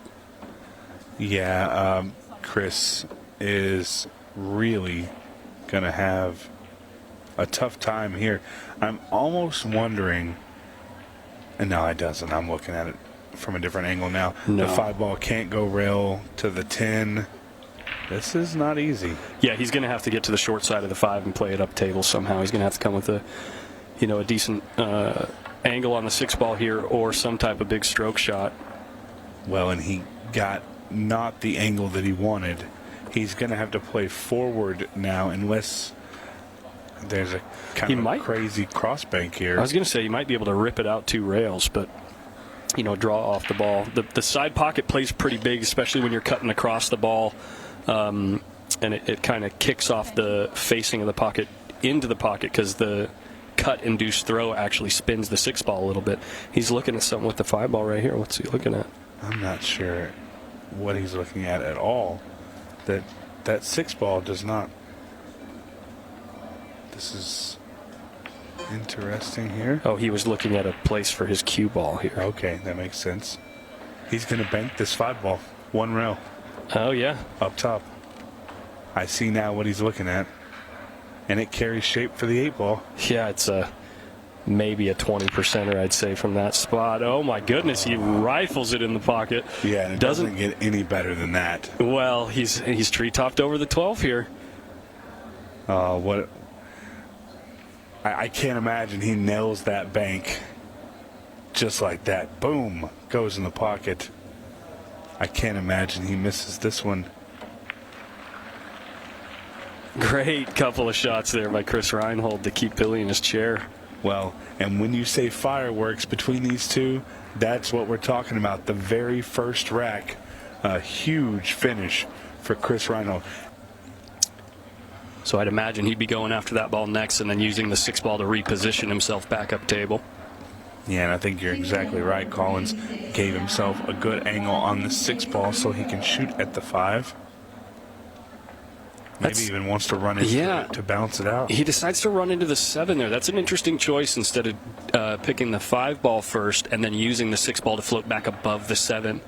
I think maybe the only reason he did that is because if he is able to bounce that ball out, he has a little bit more room to get the shape. But here he tried to do it again, and it might have hurt him. Yeah, it seems like a very high-risk, high-reward approach to that situation there. And now 7-ball does go in the side pocket, but going to have to find a way to get back up there nicely. Doesn't get too straight here, which is really good. One thing we haven't touched on here, does the 8-ball pass the 12 into the top left? I'd say almost certainly, yeah. Perfect. Cue ball moving. He's going to be okay here. He can drift up and play the 8 in the side, no problem. Yeah, I was thinking that depending on his angle here, he may be forced to play that 8 in the left corner, but did get a good angle for the side pocket. I like going all the way to the short rail here with the cue ball just to guarantee the angle and guarantee getting below the 8. Unfortunately, he hits the 7-ball really thick as he cuts it into the pocket. He was expecting to cut that ball much thinner and the cue ball not to veer so far to the side. Can he still make this ball on the side? Oh, the way he gets down tells me yes, he can. Oh, he's double, triple checking. Oh. He's not sure. He kind of had a chuckle there with the referee. As he's leaned down looking at the ball, she's also leaned down watching for the hit. Can he hit it good? He does. Very nice. Oh, cue ball. No. Unbelievable.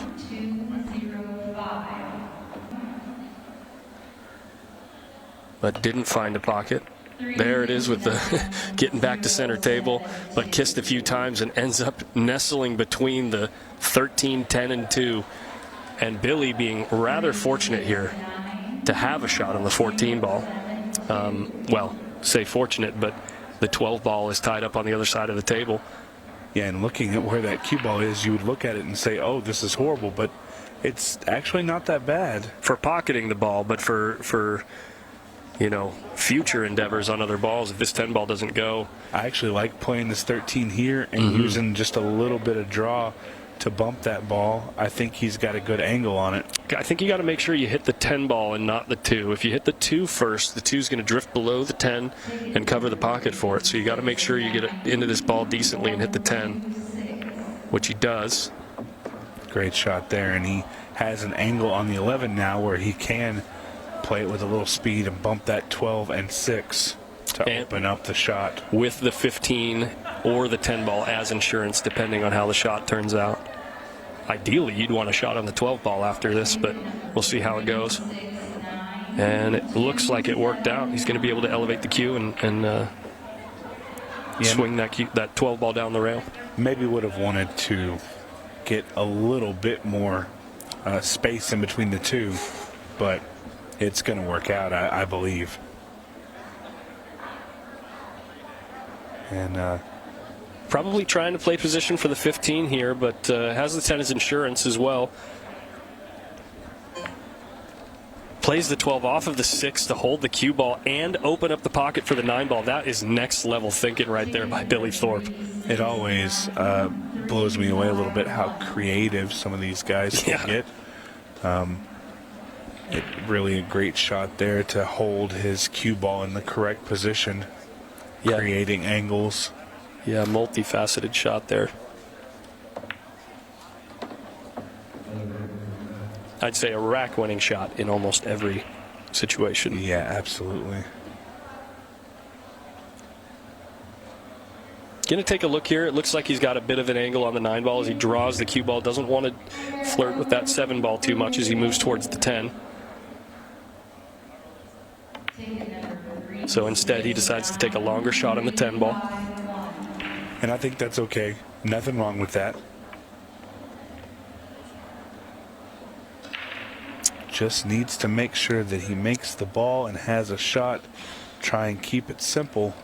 Yeah, I was going to say he probably swings the cue ball 2 rails around the 8 here, and it laid pretty good with just a touch of outside spin there. And good shot there for Billy to make it. 3-2, only trailing by 1 now. Good. Always good to see Billy ready to come back and support Team USA in that event. And Billy here with a break, kind of a less powerful break. Yeah, and he doesn't have a ball go. No ball down. And this is a golden goose here for Chris Reinhold. He needs to win this rack, and he can get the first advantage. We've only seen 1 rack differences. Look at him going after the 12 right now because it's covered by these solid balls. Must feel really good about the percentages on this bank. Oh, yeah, he's going to bank this ball and get shape. And Chris, once again, making great shots. Normally, like I said, such a simple shoot the ball in the hole player. But I think 8 ball is bringing out the shot maker in Chris. Yeah. Still not out of the woods, though, with where the 15 ball's sitting. Going to have to find a good angle on the 10 ball at some point to nudge things open. I believe the 15 doesn't pass. I think he's got it here. The 3. Even if he does get a hold of it, will the 15 ball pass the 3 if the 1's not in the way? Yeah, and I think now he's switching because he thinks he can get a better angle on it, and I don't disagree. 11 ball here. Goes in the side or the corner. I think the side, if you can roll it, him a shot at the 9. Yeah, exactly. If you can roll it in slowly into the side, that would be ideal if it's possible. Checking the shot clock there.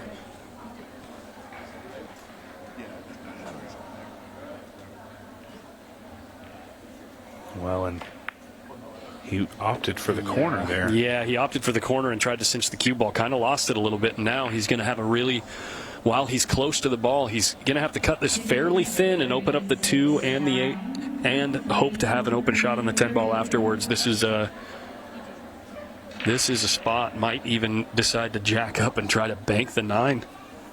Yeah, this is tough. There's a lot has to happen here. And he made the 8 in the side pocket.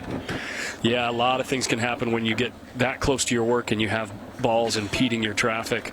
That's two different games that Chris has lost by either pocketing the 8 ball illegally or pocketing it and scratching at the same time. Yeah, I think he took it down by about 10%, but a ball still doesn't find a pocket. 6 ball almost ties up with the 9, but I think either grouping is doable from this point. Probably a little bit favored by stripes if you can somehow access the 9 ball at some point.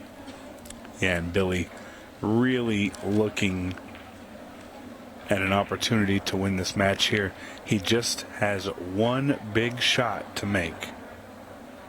Yeah, the 1 ball does sit nicely to open up the 5 ball at some point, or even play the 5 in the opposite corner that you play the 1 ball, right? If you play the 1 in the top right, play the 5 in the top left. Yeah, of course. He may even have an opportunity. Does the 3 pass in the side pocket? I believe it goes, yeah. It's tight there. He's really got a couple options. Yeah, he's got options for every ball, so that's really where you want to be in 8-ball. He could even go forward and clip the 2-ball right now because he's got insurance with the 7. That's kind of what I was looking at, which allows him a good angle on his next ball here. It allows him a good angle on the 1-ball, actually, if he rolls forward a bit.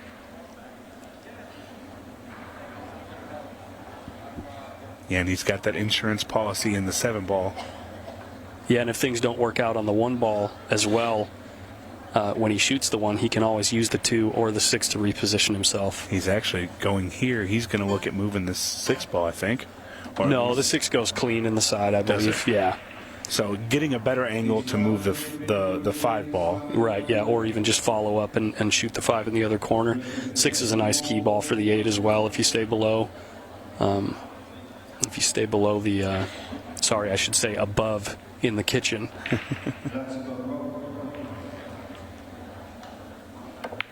Does decide to nudge the 5-ball. It turns out real nice.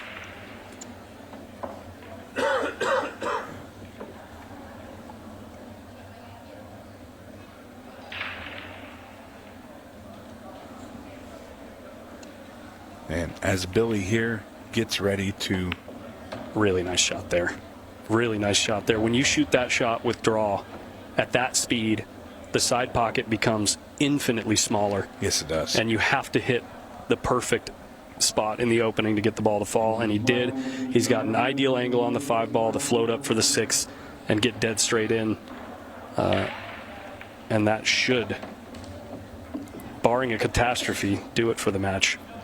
Yeah, and Billy's really played good. Hasn't made too many mistakes.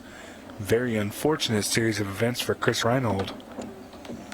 And it gives Billy the opportunity to jump at the opportunity and seal the deal with this 8-ball. Well, and what a fantastic match for Billy Thorp. Too many racks have been run out that you're not going to see too many get that deep. But, you know, you never know. A tight frame, especially if Cory starts cut breaking like he has been previously in the tournament, then we might see some scrappy frames out there. But he's going head on to start with, and it's a good one. Surprised, to be honest with you, because he likes that tactical break, you know, cutting them. And he's got, I asked him, he said he's got probably, you know, a half dozen or so breaks up his sleeve. And obviously that's with the 1 on the spot. So, you know, with the way that this format lends itself to, I'm not surprised to see the head-on break. And if he has success like he did on this first one, I don't see him shifting any. So good start for Cory for sure. He's got to get on this 14 ball. Looks like he's got enough angle there just to roll on forward, and that's all you can ask for. That 5-2 seemed to be tied up for Shane if he does get a chance at the table, so Cory's got a bit of insurance there.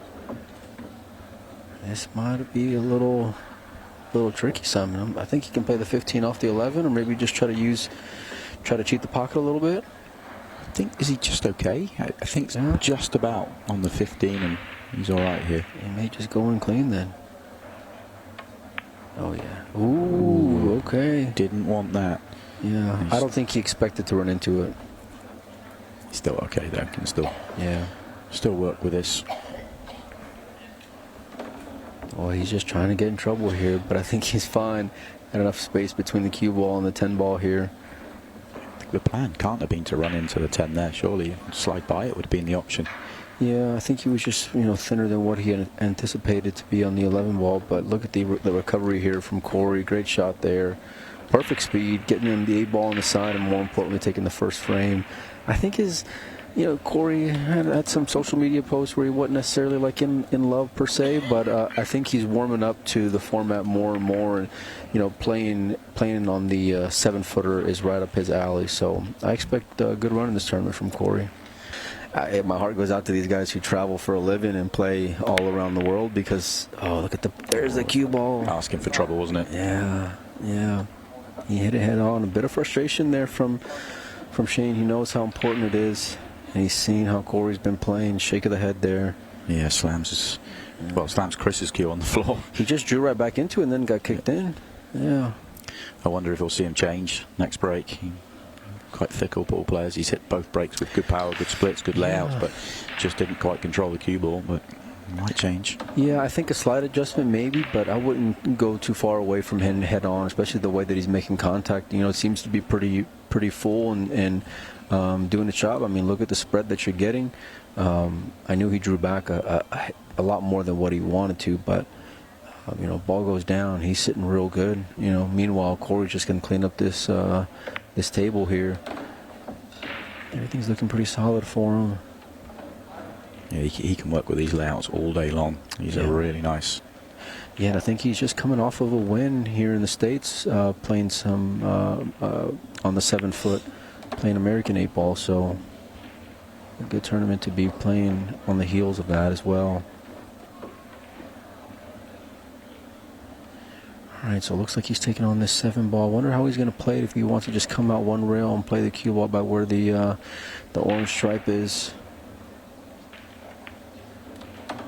Ooh, he got himself a lot of angle here, Simon. I know he'll be okay when it comes to the make, but that cue ball's going to move a lot more than it has up until this point of the match. Good news is it's tracking into a good area of the table, so it just needs to pace control it, and he's got a wide window for him. Oh, you got the one ball sitting up there too, waiting for you, right? I think that's the benefit. Oh, smart play there. I think he did it to kind of hold the speed a little bit more and control the white. Also opens up the corner for the 8-ball if he wants it in that one as well. Good point, yeah. Cory doing Cory dual things here. Tell you, alternate break. I mean, this is where these one or two little mistakes can really, you know, change the landscape of the match. Ooh, okay. I wasn't sure if that ball was gonna go. I couldn't tell from the body language from Cory, but it did. 8-ball down.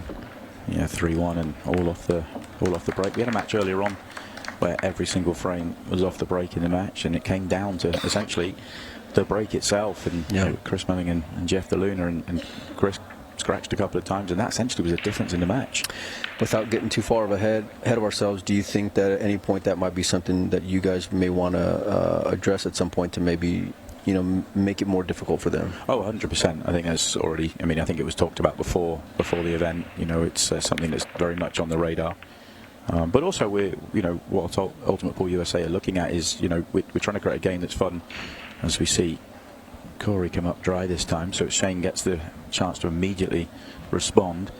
But we're trying to make a game that's fun for everybody to play, right. And, you know, we're not just trying to put on tournaments for the professionals. Right. And so there's a balance to be found there. So it'll be discussed and worked out. Yeah, it's always good to listen to the people who are going to be paying their entries and you know what their opinions are, and it's, you know, everything to this point that the players that I've talked to has all been super positive. Shane Thompson opens up with a really nice shot there to get on the problem in this rack, and just the opportunity that he was hoping for. Cory was not happy with that dry break. He looked really annoyed there. Queuing over the 12 ball here. Good hold for the 1.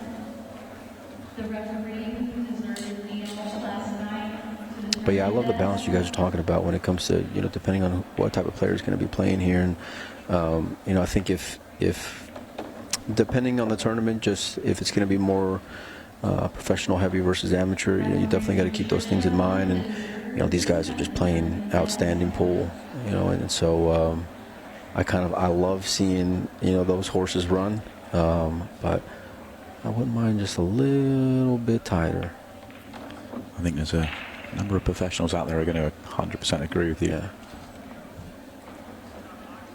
Just adds a little bit more drama, you know, and this shot clock and short races and everything, you know, timed very well. I think it's all super positive, and you'll have these moments where, like the Roberto moment the other night, you know, and the Tyler situation, and where these opportunities can come, and you can have, you know, magic and just in a little bit to make it just that much more difficult. As Shane makes a great shot there, leaves himself a pretty good angle on the 6.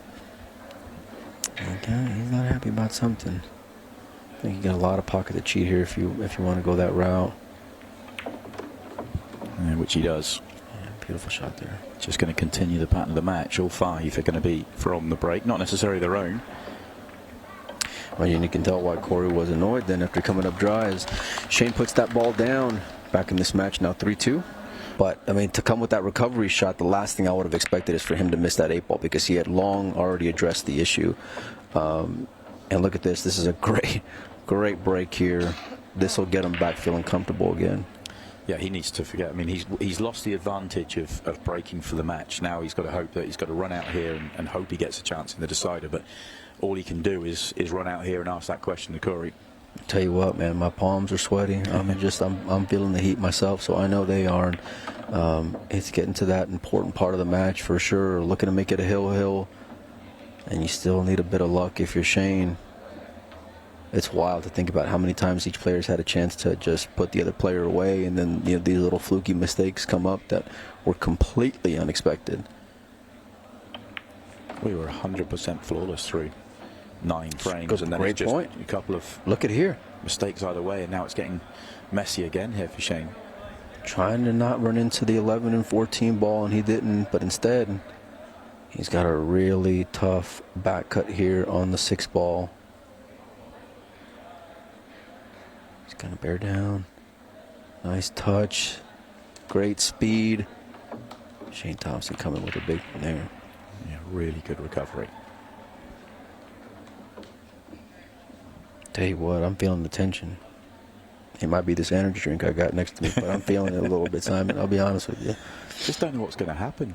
You feel like you know what's going to happen. Through nine racks, we felt like we knew what we were seeing, but it's all gone. And you called it early. Something's going to happen somewhere. Well, because there's been a lot of it's the formality, right? You know they're going to be out, and I expected some drama. I didn't expect this kind of drama, though. I mean, this is just a whole other level. And look, I mean, you're good from the 4 to the 5, but you got to get good on this 8 ball here, and especially after the last rack, you got no more room for error.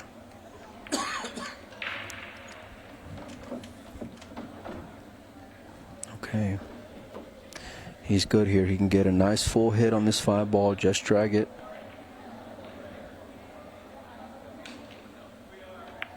There you go.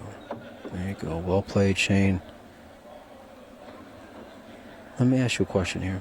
So, not American players, in American pool, you'll see when it gets hill, players go and take a break, right? They'll say, I got to go get a drink of water. I got to, whatever, right?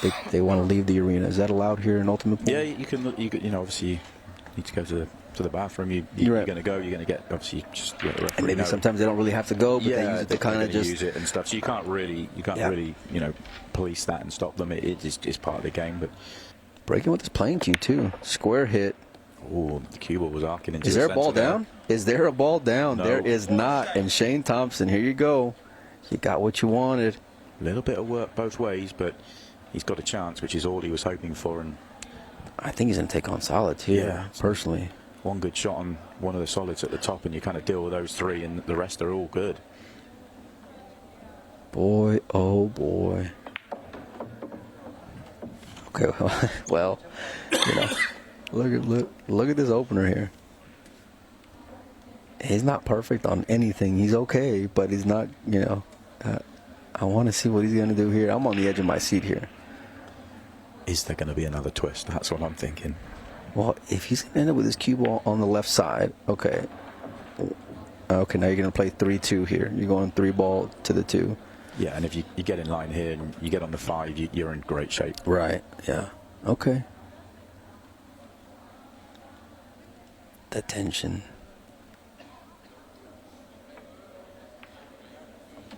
Better make sure you chalk that cue for Shane Thompson. The last thing you need is another miscue after what happened earlier in the match. Make sure you use that 30 seconds you got in the bank there. Looking for a full hit. A little bit of inside. Just like that. Just like you called it. Ooh. Well, he's on the 7. I think you wanted to be on the 5. Yeah. But it works all the same. Yeah. You just want to make sure you get a good hit on. You want to get a full hit on the 5, just like this. He probably actually would have. I think it's better being on the 7, but I didn't think he'd play for it. I do think he was playing on the 5. Right. He just landed plumb on the 7. Okay. Just means that you get to take the 4 into the top right rather than top left, which is just marginally easier. But Shane Thompson's going to move on here. What a great match this has been. He's got a 4 and an 8 ball left. Back and forth match between Cory. And he knows now. Nice shot. Cory's going to stand up here. He's going to shake his hand, and that's going to be the match. Yeah, what a match. I feel like every time we're commentating together, we get some good matches out Pretty here. good. And this was a good one. Shane Thompson, he has to deal with a couple of blows out there, but he gets the job done, because earlier on it was really killing him in his chances against Jeff. And actually, well, it's a heartbreaking start for him. I'm just shocked he's gone to the side break. I mean, that tells you how disappointed he is with the way his break's been going so far this weekend. Well, and you know, he's having a laugh about it now. It's not funny to him, but he's just having a laugh. Isn't it? It's as bad an in-off as you're ever going to see. Yeah, and Brian Johnson here wasting no time getting to his next ball.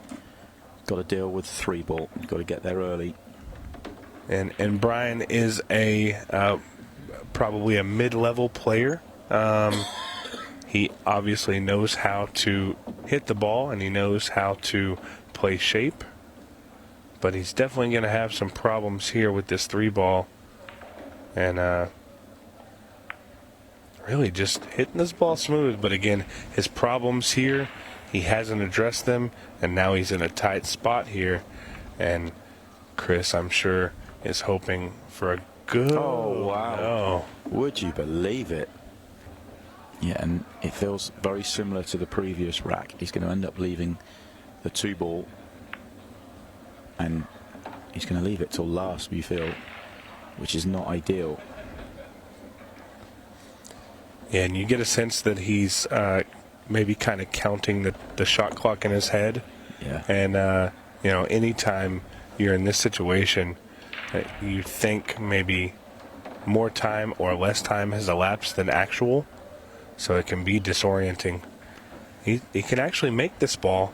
Yeah, that was a good effort. Always tricky when you leave it last. Wow, what a shot. Well, and there's his TV table moment so far. What a shot there. Is he on the 8-ball, though? It's very tight. I think he's about to have to duplicate that shot. Oh my word, what an unbelievable out that is from Brian Johnson. He was nowhere. That's quite incredible. Monroe, Louisiana will be proud of this in the second rack after a horrible carom on the 8-ball. What? Oh my word. Oh. The cue ball flip. I was only watching the 8-ball. Chris Melling has played one shot in this match, a scratched break, and he is 2-0 up. This is amazing. Oh, no. I mean, I'm heartbroken here for Brian Johnson. I really am, because if he wants to go on and win this tournament, you feel that the standard's too high for him to be able to win the tournament without a break that's kind of working. So the contact there, what happened, normally with that side ball break, you're going directly into the side ball immediately. He actually caught the edge of the front ball and caused that cue ball to go like a pinball all over the place. Not the break he wanted for sure.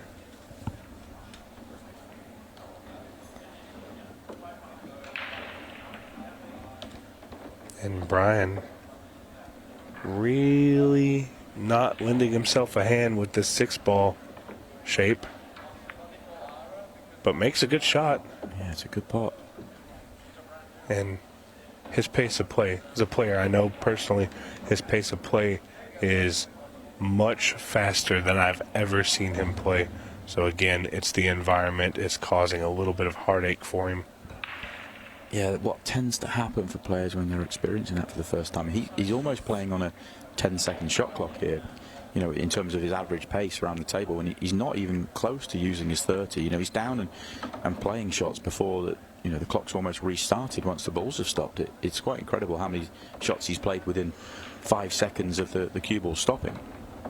Yeah, and I've never been in this environment, but I can imagine that it would definitely be a little tough to start off. But I believe that I and Brian could adapt with a little bit more time, a little bit more time to get comfortable with the situation. It might not happen for Brian because he's playing Chris Melling. Oof, well, I say that. That's not the best from Chris. He thought he was just avoiding the 8-ball.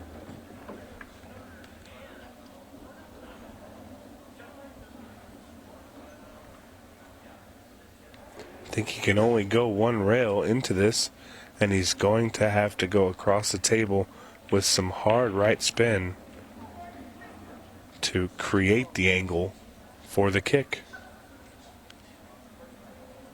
And there you see Chris measuring the kick using what I like to call the mirror system.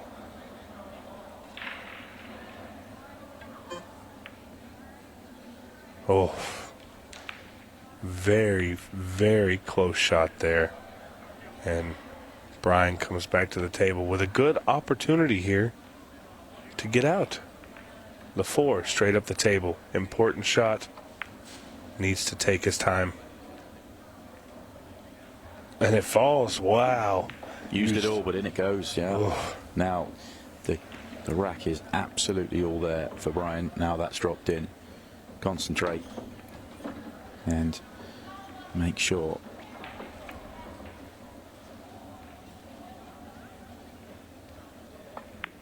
And I know in this situation he would want nothing more than to get a game on the Magician. But he's going to be moving the cue ball quite a bit in this scenario. Wanted to play that with some side spin. It didn't happen, but very similar to the shot he missed in the last rack. A lot longer, though. He needs to take his time. Still has an extension. Go ahead and call it. He's going to kick at this ball.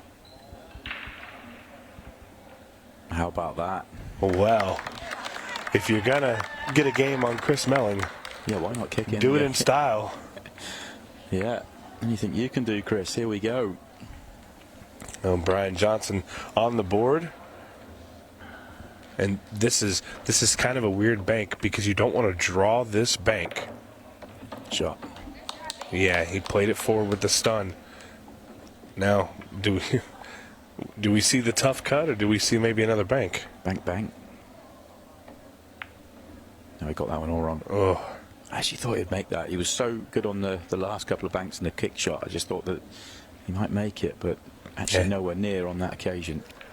Well, Chris still has a little bit of a trouble situation here with the 12 ball. I don't think he can make the 11 straight off in the corner, so he's going to have to do something there, manufacture a angle on one of those balls. Can he go straight back into it? Is he going to rip this? Well, he did, just a little shy, and doesn't want to get close to that 15, really. That 15 ball may be his only other attempt at doing something with the 11-12. I like shooting the 15 in the side and going 2 rails around for that, but he's going to go the opposite direction.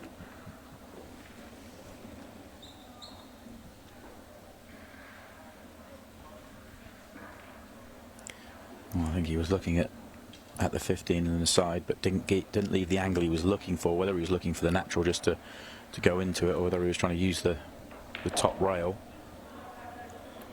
Yeah, I think going to that top rail and then to the side. Oh. No, it's not brilliant, but it's not terrible. He's still controlling the rack.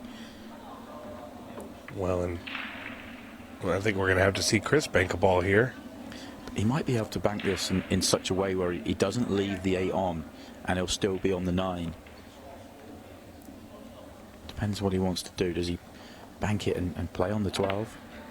Oh, just pot it. Yeah, why cut not? it into the side. Now, he's got the angle here, but it is a very, very touchy shot. Under roll it. Oh, wait. Does it go in the corner here? It's tight. He's had a really good look. It is very tight. And it doesn't. That's why he's played up. And then once again, maybe not what he wanted as far as the angle.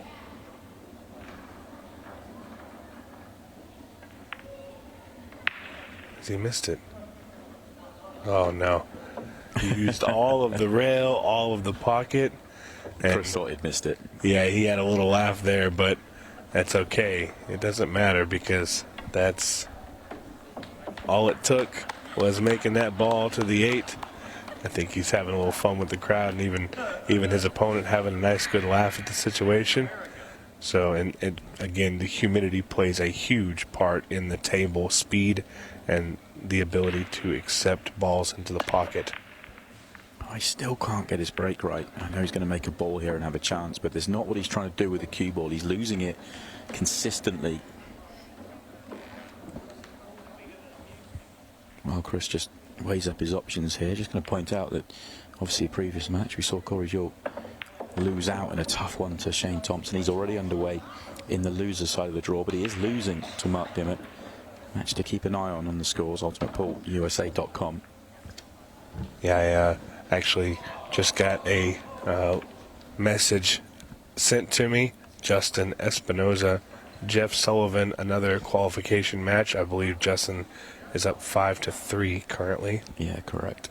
And we got to see Justin in the shootout. Yep. Wasn't given much of an opportunity during the shootout, but did show up, played his best, and I know he would love another chance to get a crack at this TV table.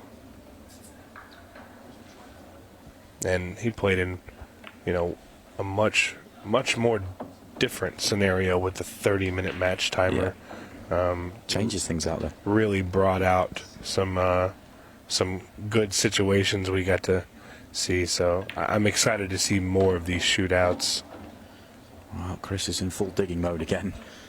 That was a couple of great shots to get himself into a pretty decent position. And he's 2 balls away all of a sudden. That's very quickly happened.